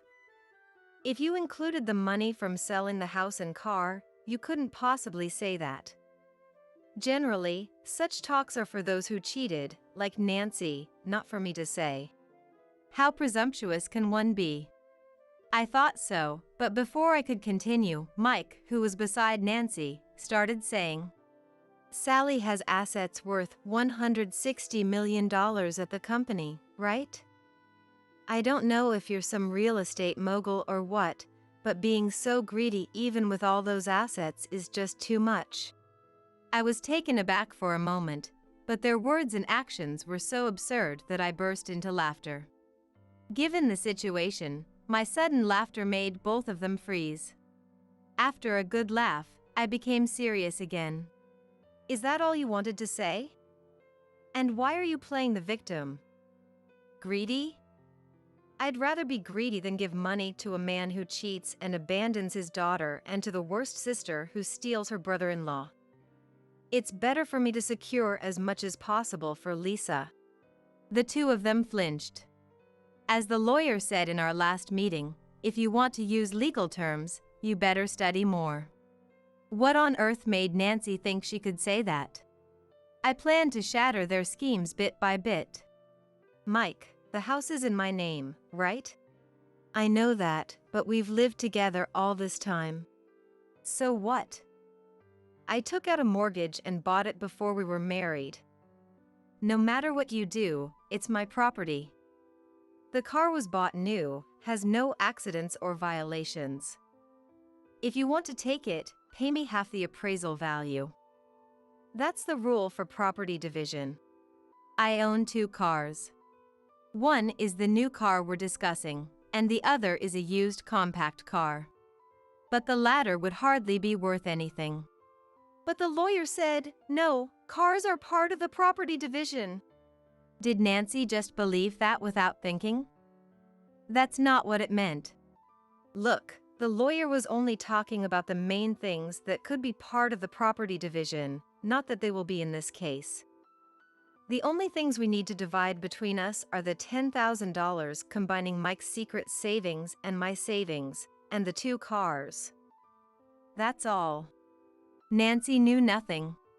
Of course, Mike hadn't thought it through either, and this oversight put them back in a pinch. He seemed to ponder for a while but eventually became clueless and pleaded with me.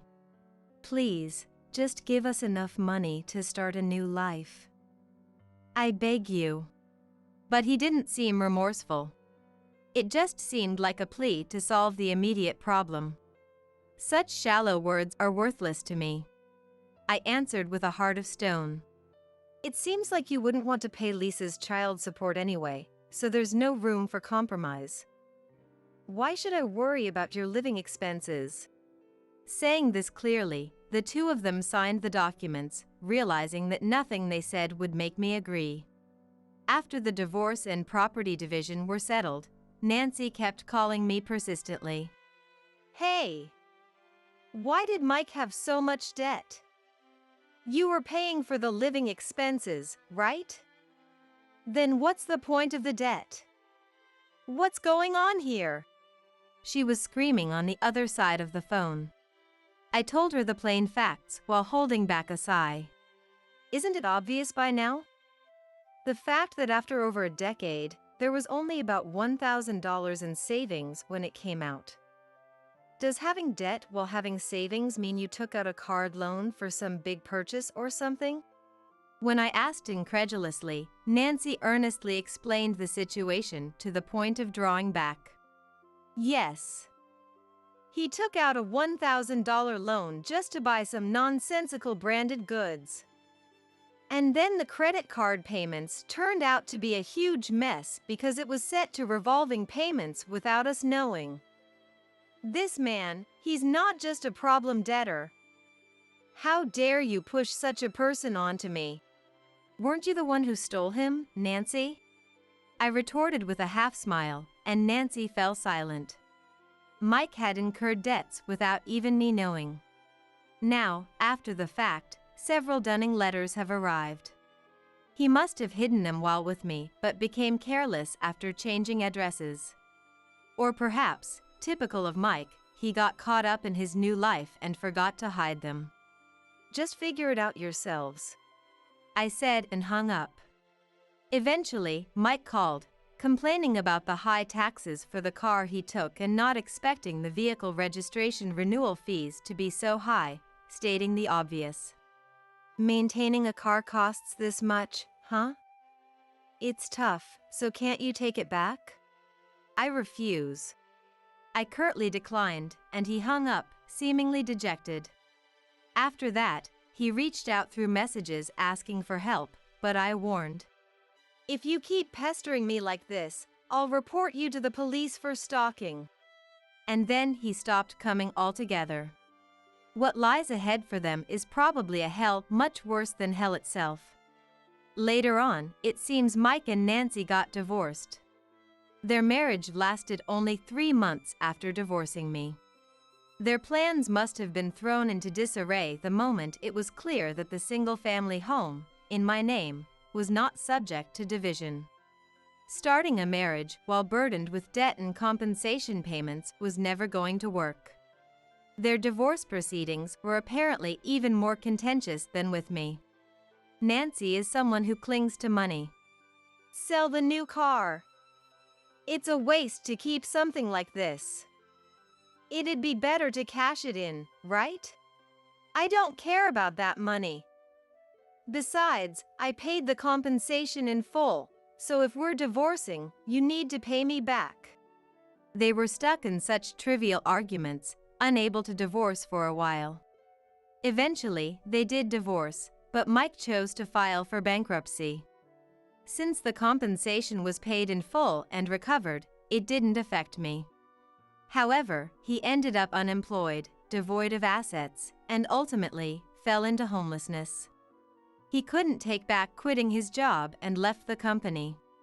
His useless pride prevented him from applying for TANF.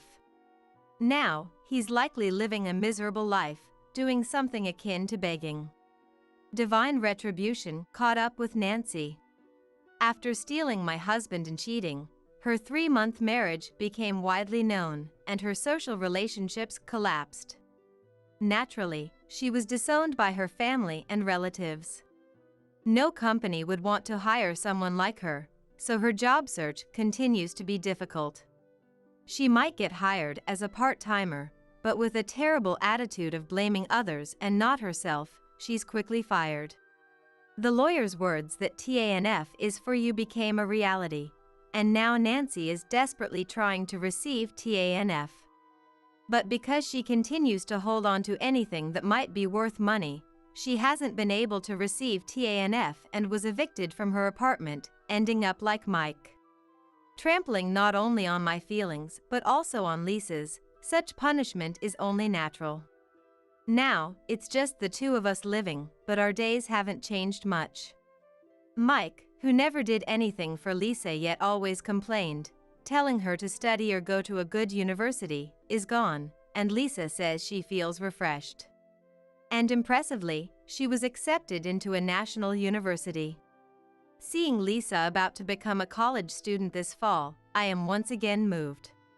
Work keeps me very busy in a good way, and though I'm nearly 46, I'm still in good health. I think to myself that I must keep working harder. Violet, today's a family trip, okay? So we're going to have fun just with the family. As I stood there, speechless, unable to respond to my husband Frank, my mother-in-law Chanel spoke up. You really can't take a hint, can you? Stupidity must run in the family. Oh, how dreadful. What kind of upbringing did your mother provide you with? I really despise dealing with such stupid poor people. Did you actually think you could become part of our family? I've mentioned this before, haven't I? I'm not opposed to the idea of divorce. So, please go ahead and divorce Frank. It's a good thing you haven't had any children yet. Upon hearing Chanel's words, I opened the envelope Frank had given me. Inside was a completed divorce application form. When we got married, "Your smile is the best bouquet for me, Violet," Frank had said, slipping a silver ring onto my ring finger. I thought I could have a happy life with him. Chanel insulted my mother. She has no idea how my mother struggled to raise me and provide me with an education. My father-in-law Alex insulted my dad. He measured him by his own standards, unjustly judging his character. The Frank who used to send me bouquets on my birthday every year is gone. I've taken your love letters to heart. What day is today, Frank? You don't remember, do you? I didn't want to receive such a love letter on this day. But is that really what you think? Have you ever considered what you truly want? Either way, you've chosen your parents. That's all there is to it. Goodbye. Go to hell on that plane. I will never forgive you. I am Violet Miller, 35 years old. My parents divorced when I was in high school, and I've lived with my mom ever since. However, my mother passed away from an illness when I was 32. Then, 2 years ago, I happened to marry Frank, a year older than me. I met Frank while working a part-time job as a waitress at a nightclub. After losing my mother, I was in dire need of money. Despite my anxieties, I had no other choice but to dive into the nightlife. Frank was a customer there. Initially, he was brought along by an acquaintance, but eventually, he started coming by himself. Frank seemed to take a particular liking to me, visiting daily to see me. Violet, you're the closest to my ideal woman I've ever met, he would say, drinking expensive liquor. He was a generous customer, and I learned that his father owned a company, with Frank being the heir apparent. Frank, with his gentle and laid-back demeanor, was popular at the club. After receiving strong advances from him, I quit my job at the club and started dating Frank. A year after we met, we got married. During our courtship and early marriage, Frank always made sure to give me large bouquets on anniversaries. Not just on birthdays and wedding anniversaries, but also on the day we first met and our first date. Frank considered them all memorable occasions. Frank was somewhat elusive, but I loved his kindness and slightly pretentious side. When we got married, "Your smile is the best bouquet for me, Violet," he said, placing a silver ring on my finger. I thought I could have a happy life with him. But one day, I was faced with a shocking truth. Violet, I guess you're my second favorite in the world, Frank casually mentioned during dinner one evening. I had felt something was off since that morning, as Frank seemed unusually happy. Though it didn't seem to be for any special anniversary. Curious about his excitement, I asked, "Is something good happening?" And that was his response. "My favorites are Mom and Dad. They love me the most in the world." It's not bad to cherish one's parents. In fact, I hoped he would. However, hearing a nearly 36-year-old Frank refer to them as Mom and Dad was a bit off-putting to me. Frank continued with an unabashedly happy smile. "Mom and Dad are going to live with us. You're happy about this, right? It's going to be fun from now on." Reacting to Frank's words, "What?" I inadvertently exclaimed. In fact, Frank's parents had been opposed to our marriage. Alex is the president of a company passed down from the previous generation, and Frank has been promised the position of the next president. Alex and Chanel seemed displeased that the wife of the future president comes from a single-parent family. I thought they rejected me because I had worked in the nightlife district, but apparently that wasn't an issue for them. After all, Chanel herself had worked in the nightlife before Alex took a fancy to her and married her.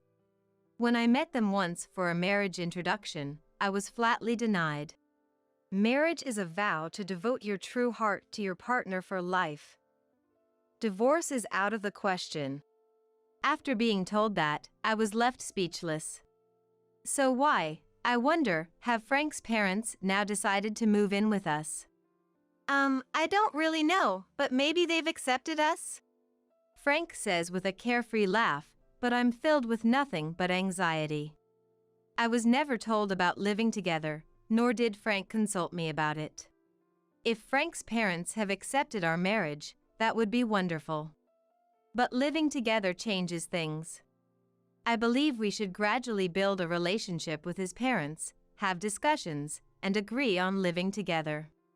However, the words that came out of Frank's mouth were so shocking that they robbed me of all my words. So, they're moving in tomorrow. Can you clean up the upstairs room, please? Hearing that, I dropped the spoon I was holding and didn't even notice. The next evening, Frank's parents really did come to our house. I went to the entrance to greet them. "Alex, Chanel, it's been a while.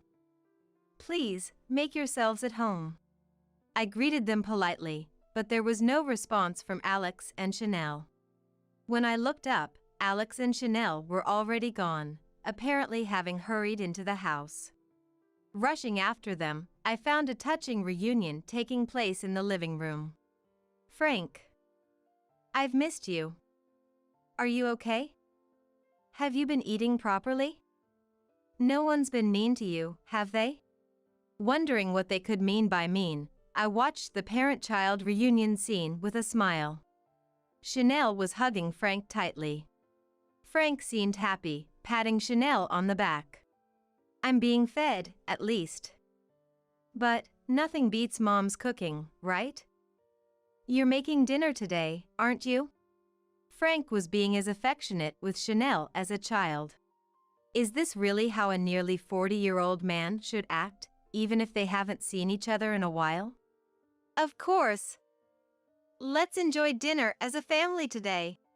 Hearing this, Frank cheered, and Alex spoke up. "Frank, it looks like the branch is doing well. I'm glad I left it to you." Alex runs the main company, and since Frank works at a branch, it seems they didn't see each other much. Yeah, everything's going smoothly. I don't have to do anything, everyone around me takes care of it all. I just have to look over the documents. Work is so easy. I had never deliberately asked about Frank's work. Being the future president, I assumed he was handling his responsibilities commendably. But hearing their conversation made me suddenly anxious. Frank doesn't need to struggle. Leave the work to others, and you just enjoy your freedom. That's why we've surrounded you with competent people. Hearing Chanel's words, Frank nods obediently. Seeing this made me dizzy. Can a business really be run like this in today's world? Feeling a bit unsteady, I headed to the kitchen to make coffee. Then, "Could you not enter the kitchen without permission?" Chanel told me, stopping me in my tracks. "From today, that's my domain, so don't you dare enter without permission. And later, clean up all those tacky utensils you have there." Chanel said this without looking at me and then went back to conversing with Frank and Alex in the living room. I was so taken aback by the suddenness of it all that I just stood there, trying to process what was happening. Then Alex said, "Hey, how long is that outsider going to stand there? It's bothersome, so get lost." With that, he shooed me out of the living room like chasing away a dog. With my mind still not fully comprehending what had happened, I headed to my room. Finally managing to open the door and lock it, I just collapsed to the floor. Tears started to flow involuntarily. Frank, it's like they haven't accepted me at all. Can I really get along with Alex and Chanel from now on? With Frank acting the way he does, he'll definitely never stand up for me. I sat there, hugging my knees and crying. How much time has passed? Looking at the bedside clock, it was past 7 p.m. I left my room and quietly peeked into the living room.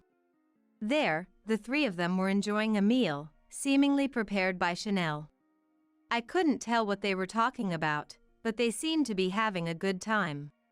Just as I was about to sigh and return to my room, it happened. "Oh, Violet. Come here. We're going to be living together, so let's get along," Chanel said, surprising me. Her attitude was a complete turnaround from before. Alex also added. Chanel's cooking is really delicious. Please, have some. With kind words I couldn't believe came from the same person who had shooed me away like a dog. As I nervously approached the dining table where they were sitting, Chanel pulled out a chair for me to sit.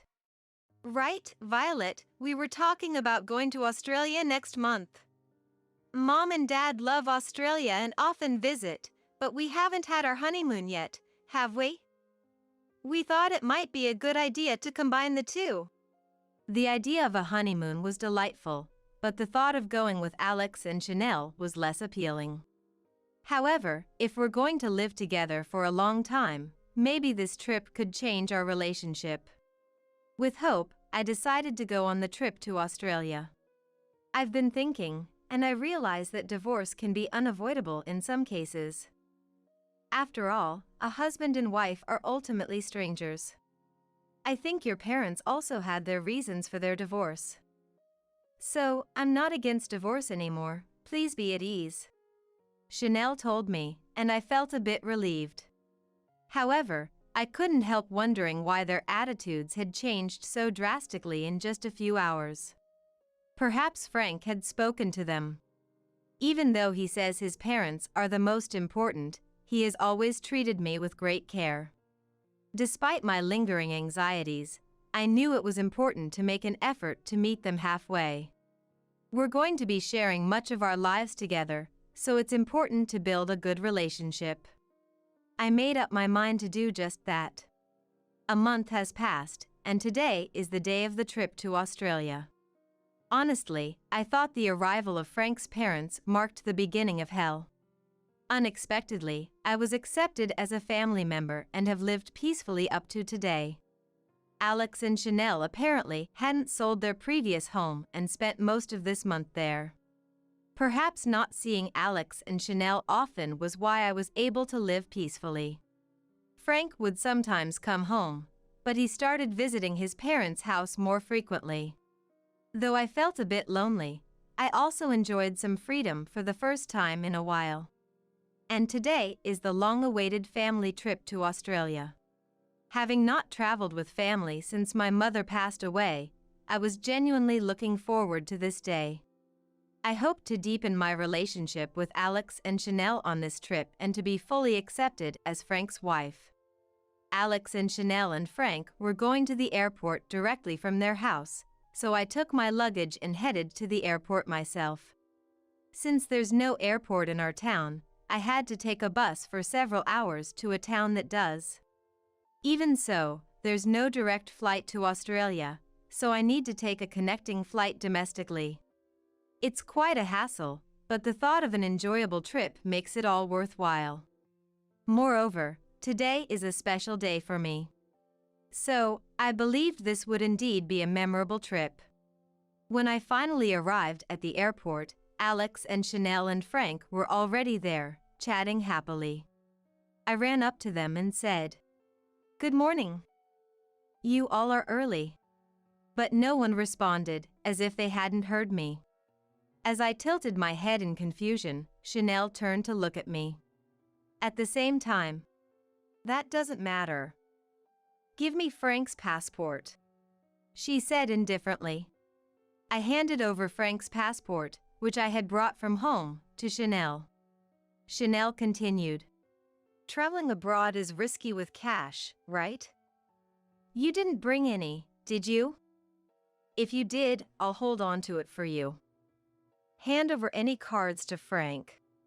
Not having much experience with overseas travel, I thought that was normal, so I handed over the cash I brought for emergencies to Chanel and all my credit cards to Frank. Then, Frank approached me and handed me an envelope.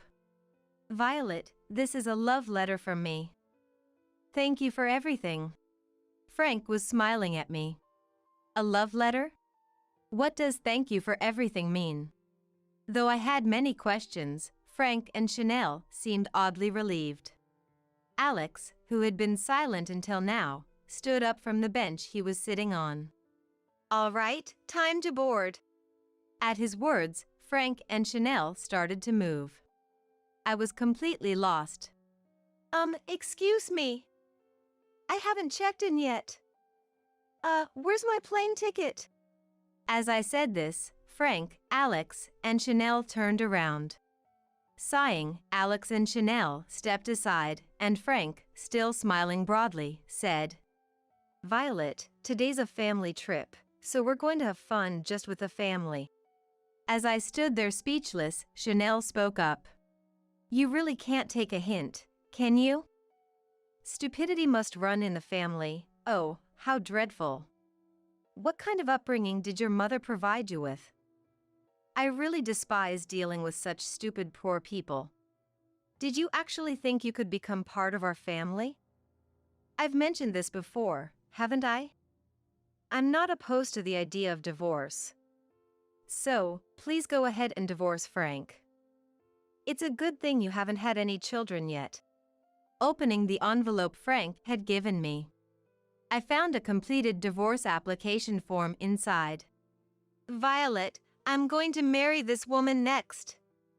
She's wealthy, and her parents are well off. After we return from Australia, I plan to meet her and start dating.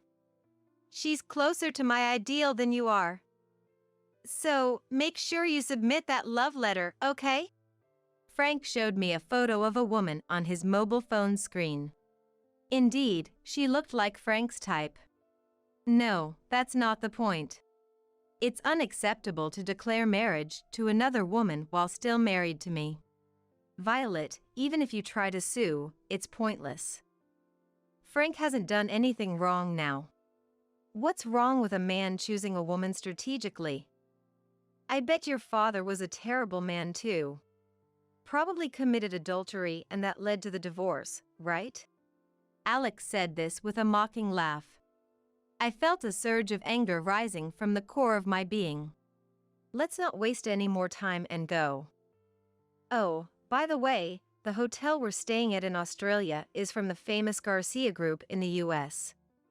They've just expanded into Australia and it's quite popular. I was worried we wouldn't get a reservation, but when I mentioned our company, Miller Corporation, they gladly accepted. They said we'd receive special treatment upon arrival. We're welcomed at luxury hotels because of who we are. Your presence lowers our standing. It's obvious, isn't it? Chanel said this and headed towards the boarding gate, pulling her carry-on behind her. Frank also waved at me as he passed through the boarding gate. That's when I realized something. I had handed over all my cash and cards to Chanel and Frank. I didn't have any money to get home. Noticing my dilemma, Alex said, Violet, you might as well sleep on the streets. He left through the gate with those parting words. Knowing I couldn't do anything, I said, Understood. And just stood there. The airport's announcements were audible. It seemed the plane carrying them to Australia had just taken off.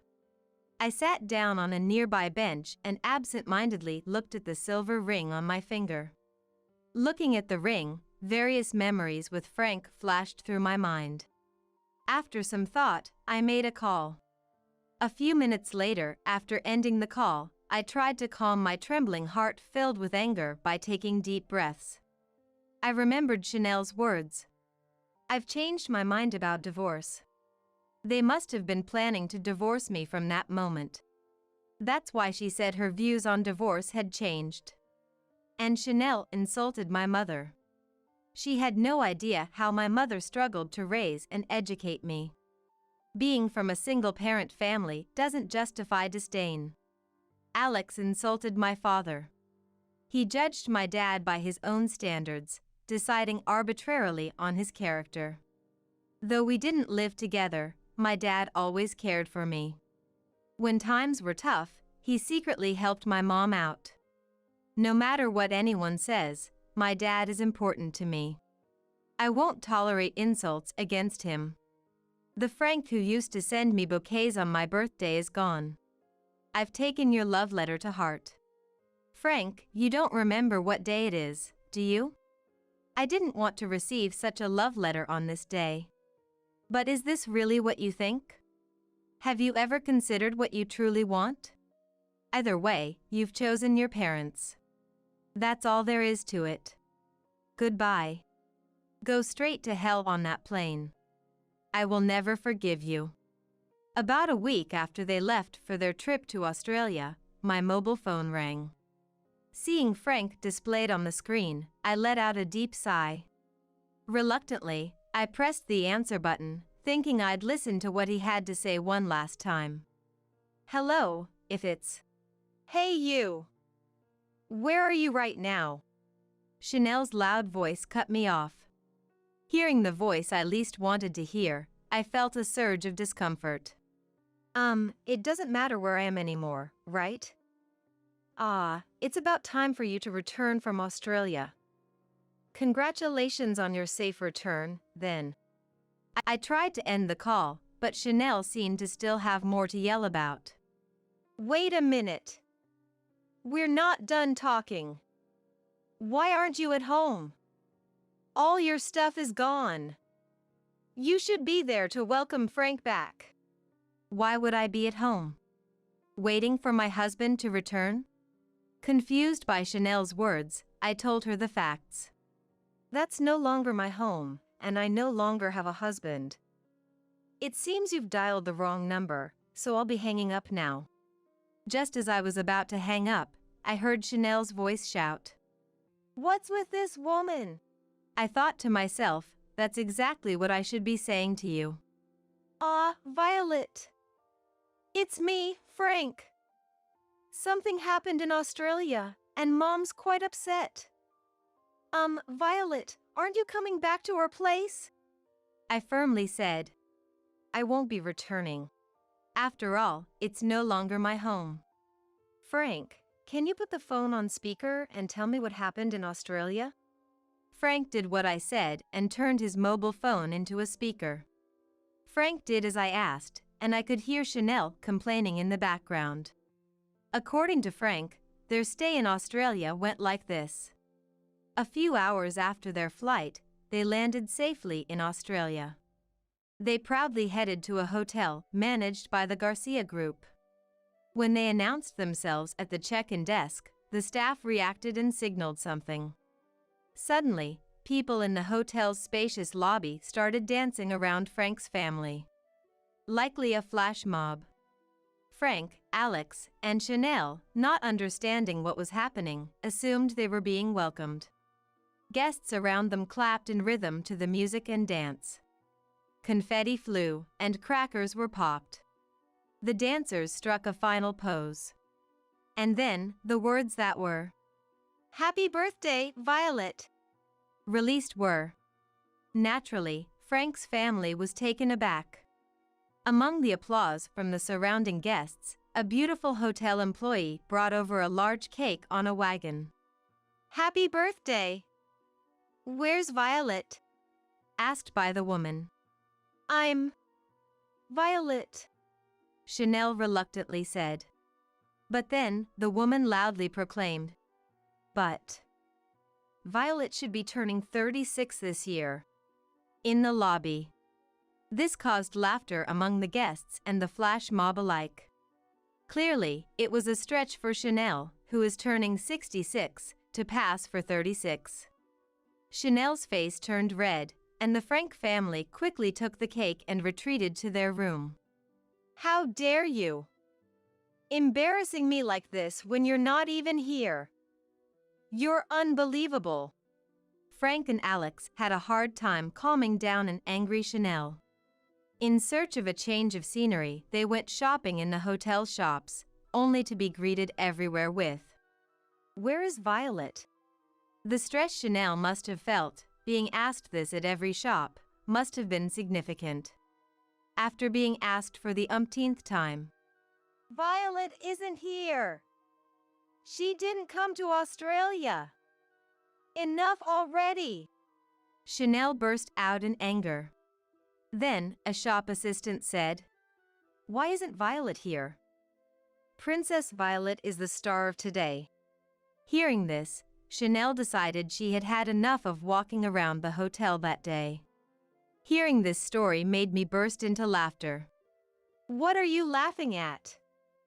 Don't laugh. What's this about Princess Violet? It's all your fault. I heard Chanel muttering something behind Frank, but I decided to ignore it for now. Yes, the Garcia Group hotels take their guests' birthdays very seriously. They have a concept of making the guest's special day memorable with special arrangements, which is popular among their customers.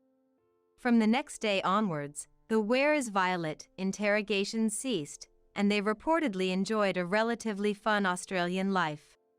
It seems there was a guest who recorded the entire sequence of events, including the flash mob dance. Chanel declaring herself as Violet was captured on film, and now, that short video is somewhat trending in America. Humph. That popular hotel accepted our reservation because of our company's name. It's proof that our company has grown and gained recognition. Be thankful for that. Chanel said this with a huff, and Alex, who hadn't said much until then, chimed in.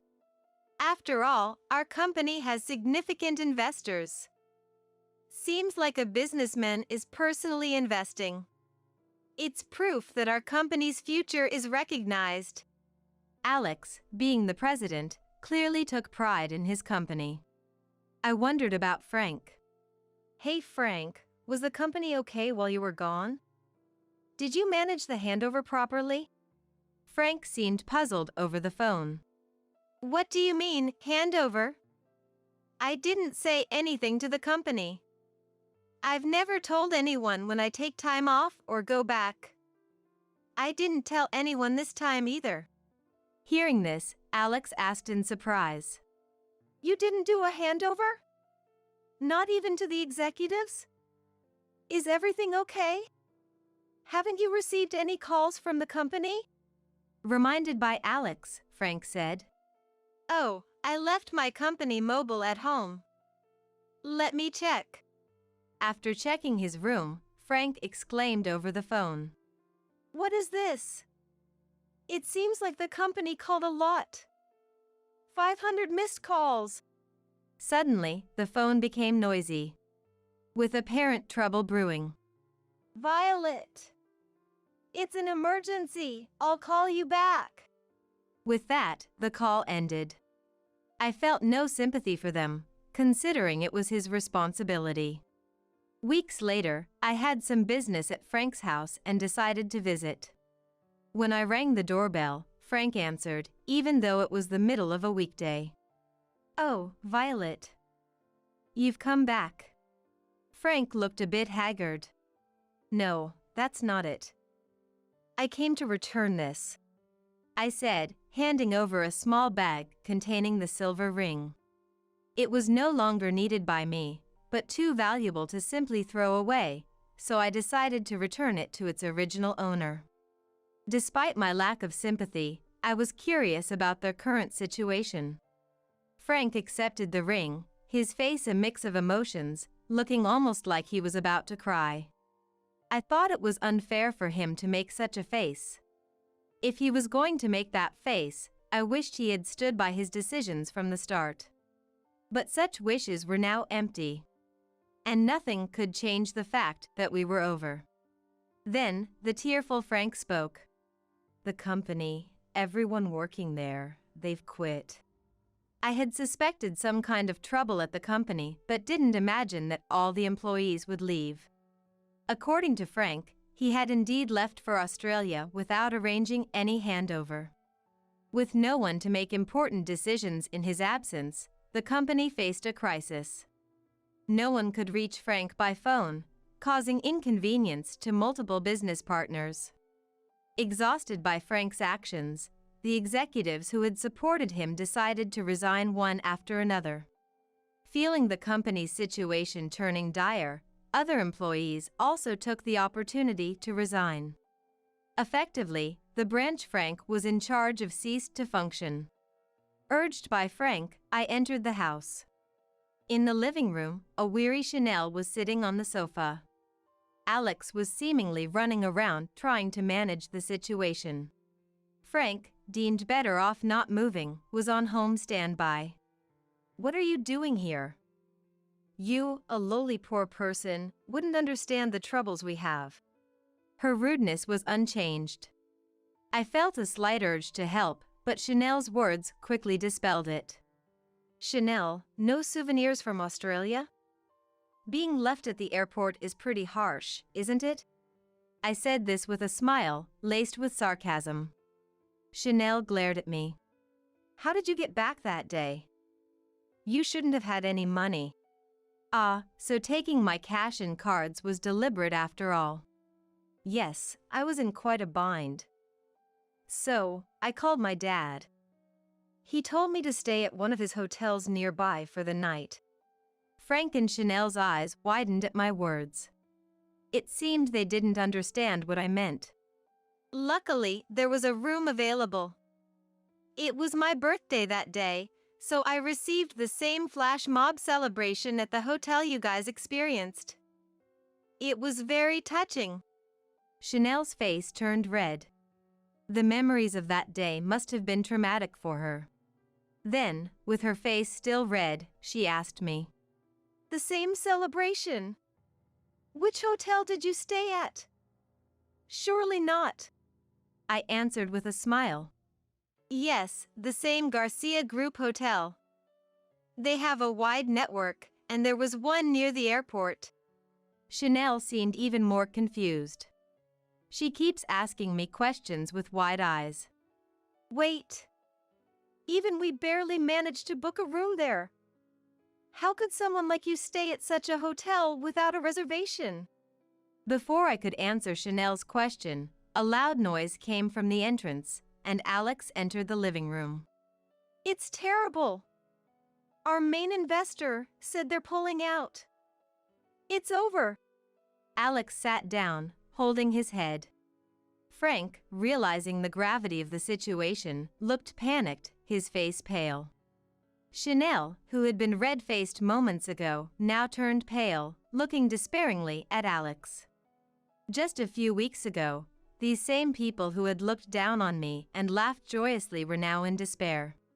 Having lost everything. Yes, this is what I wanted to see. Those who disparaged my mother, insulted my father, betrayed and scorned me, now in despair and suffering. My father was very happy when Frank and I got married. He wanted the prosperity of Frank and Alex's company, so he invested personally, considering you all as precious family. But you despised me for being from a single-parent family and ultimately betrayed me in the cruelest way. My father said there was no reason to invest in such people anymore. With that, I left the house. I thought I heard their cries of anguish, but I didn't look back. I was no longer family to them. Perhaps we were never really a family from the beginning. I knew that the hotel we were supposed to stay at in Australia was managed by my real father. When a reservation request came in under the Miller name, my father made an effort to secure the booking. However, I didn't go to Australia. I didn't cancel the grand birthday welcome intentionally, to humiliate them. It was something I had asked my father to do. The reason my parents divorced was due to the common issue of drifting apart in their daily lives. My father, who had just started his company at that time, was incredibly busy every day. He now regrets that period deeply and cares a great deal about me. I also know how deeply saddened he was when my mother passed away. Even though we are apart, we are still a family. Frank. We are no longer a family, but I hope you will become more responsible and support your beloved parents. In the end, the only thing you can rely on is the bond of the heart that ties a family together. Later, I heard through the grapevine that Miller Corporation, Alex's company, had gone bankrupt. I think there was no future for that company the moment they considered making Frank the next president. One day, I saw someone who looked a lot like Frank at a construction site near my home. It was just for a moment, so I'm not sure if it was really him. Would Frank be sweating and doing physical labor? But part of me hopes it was him.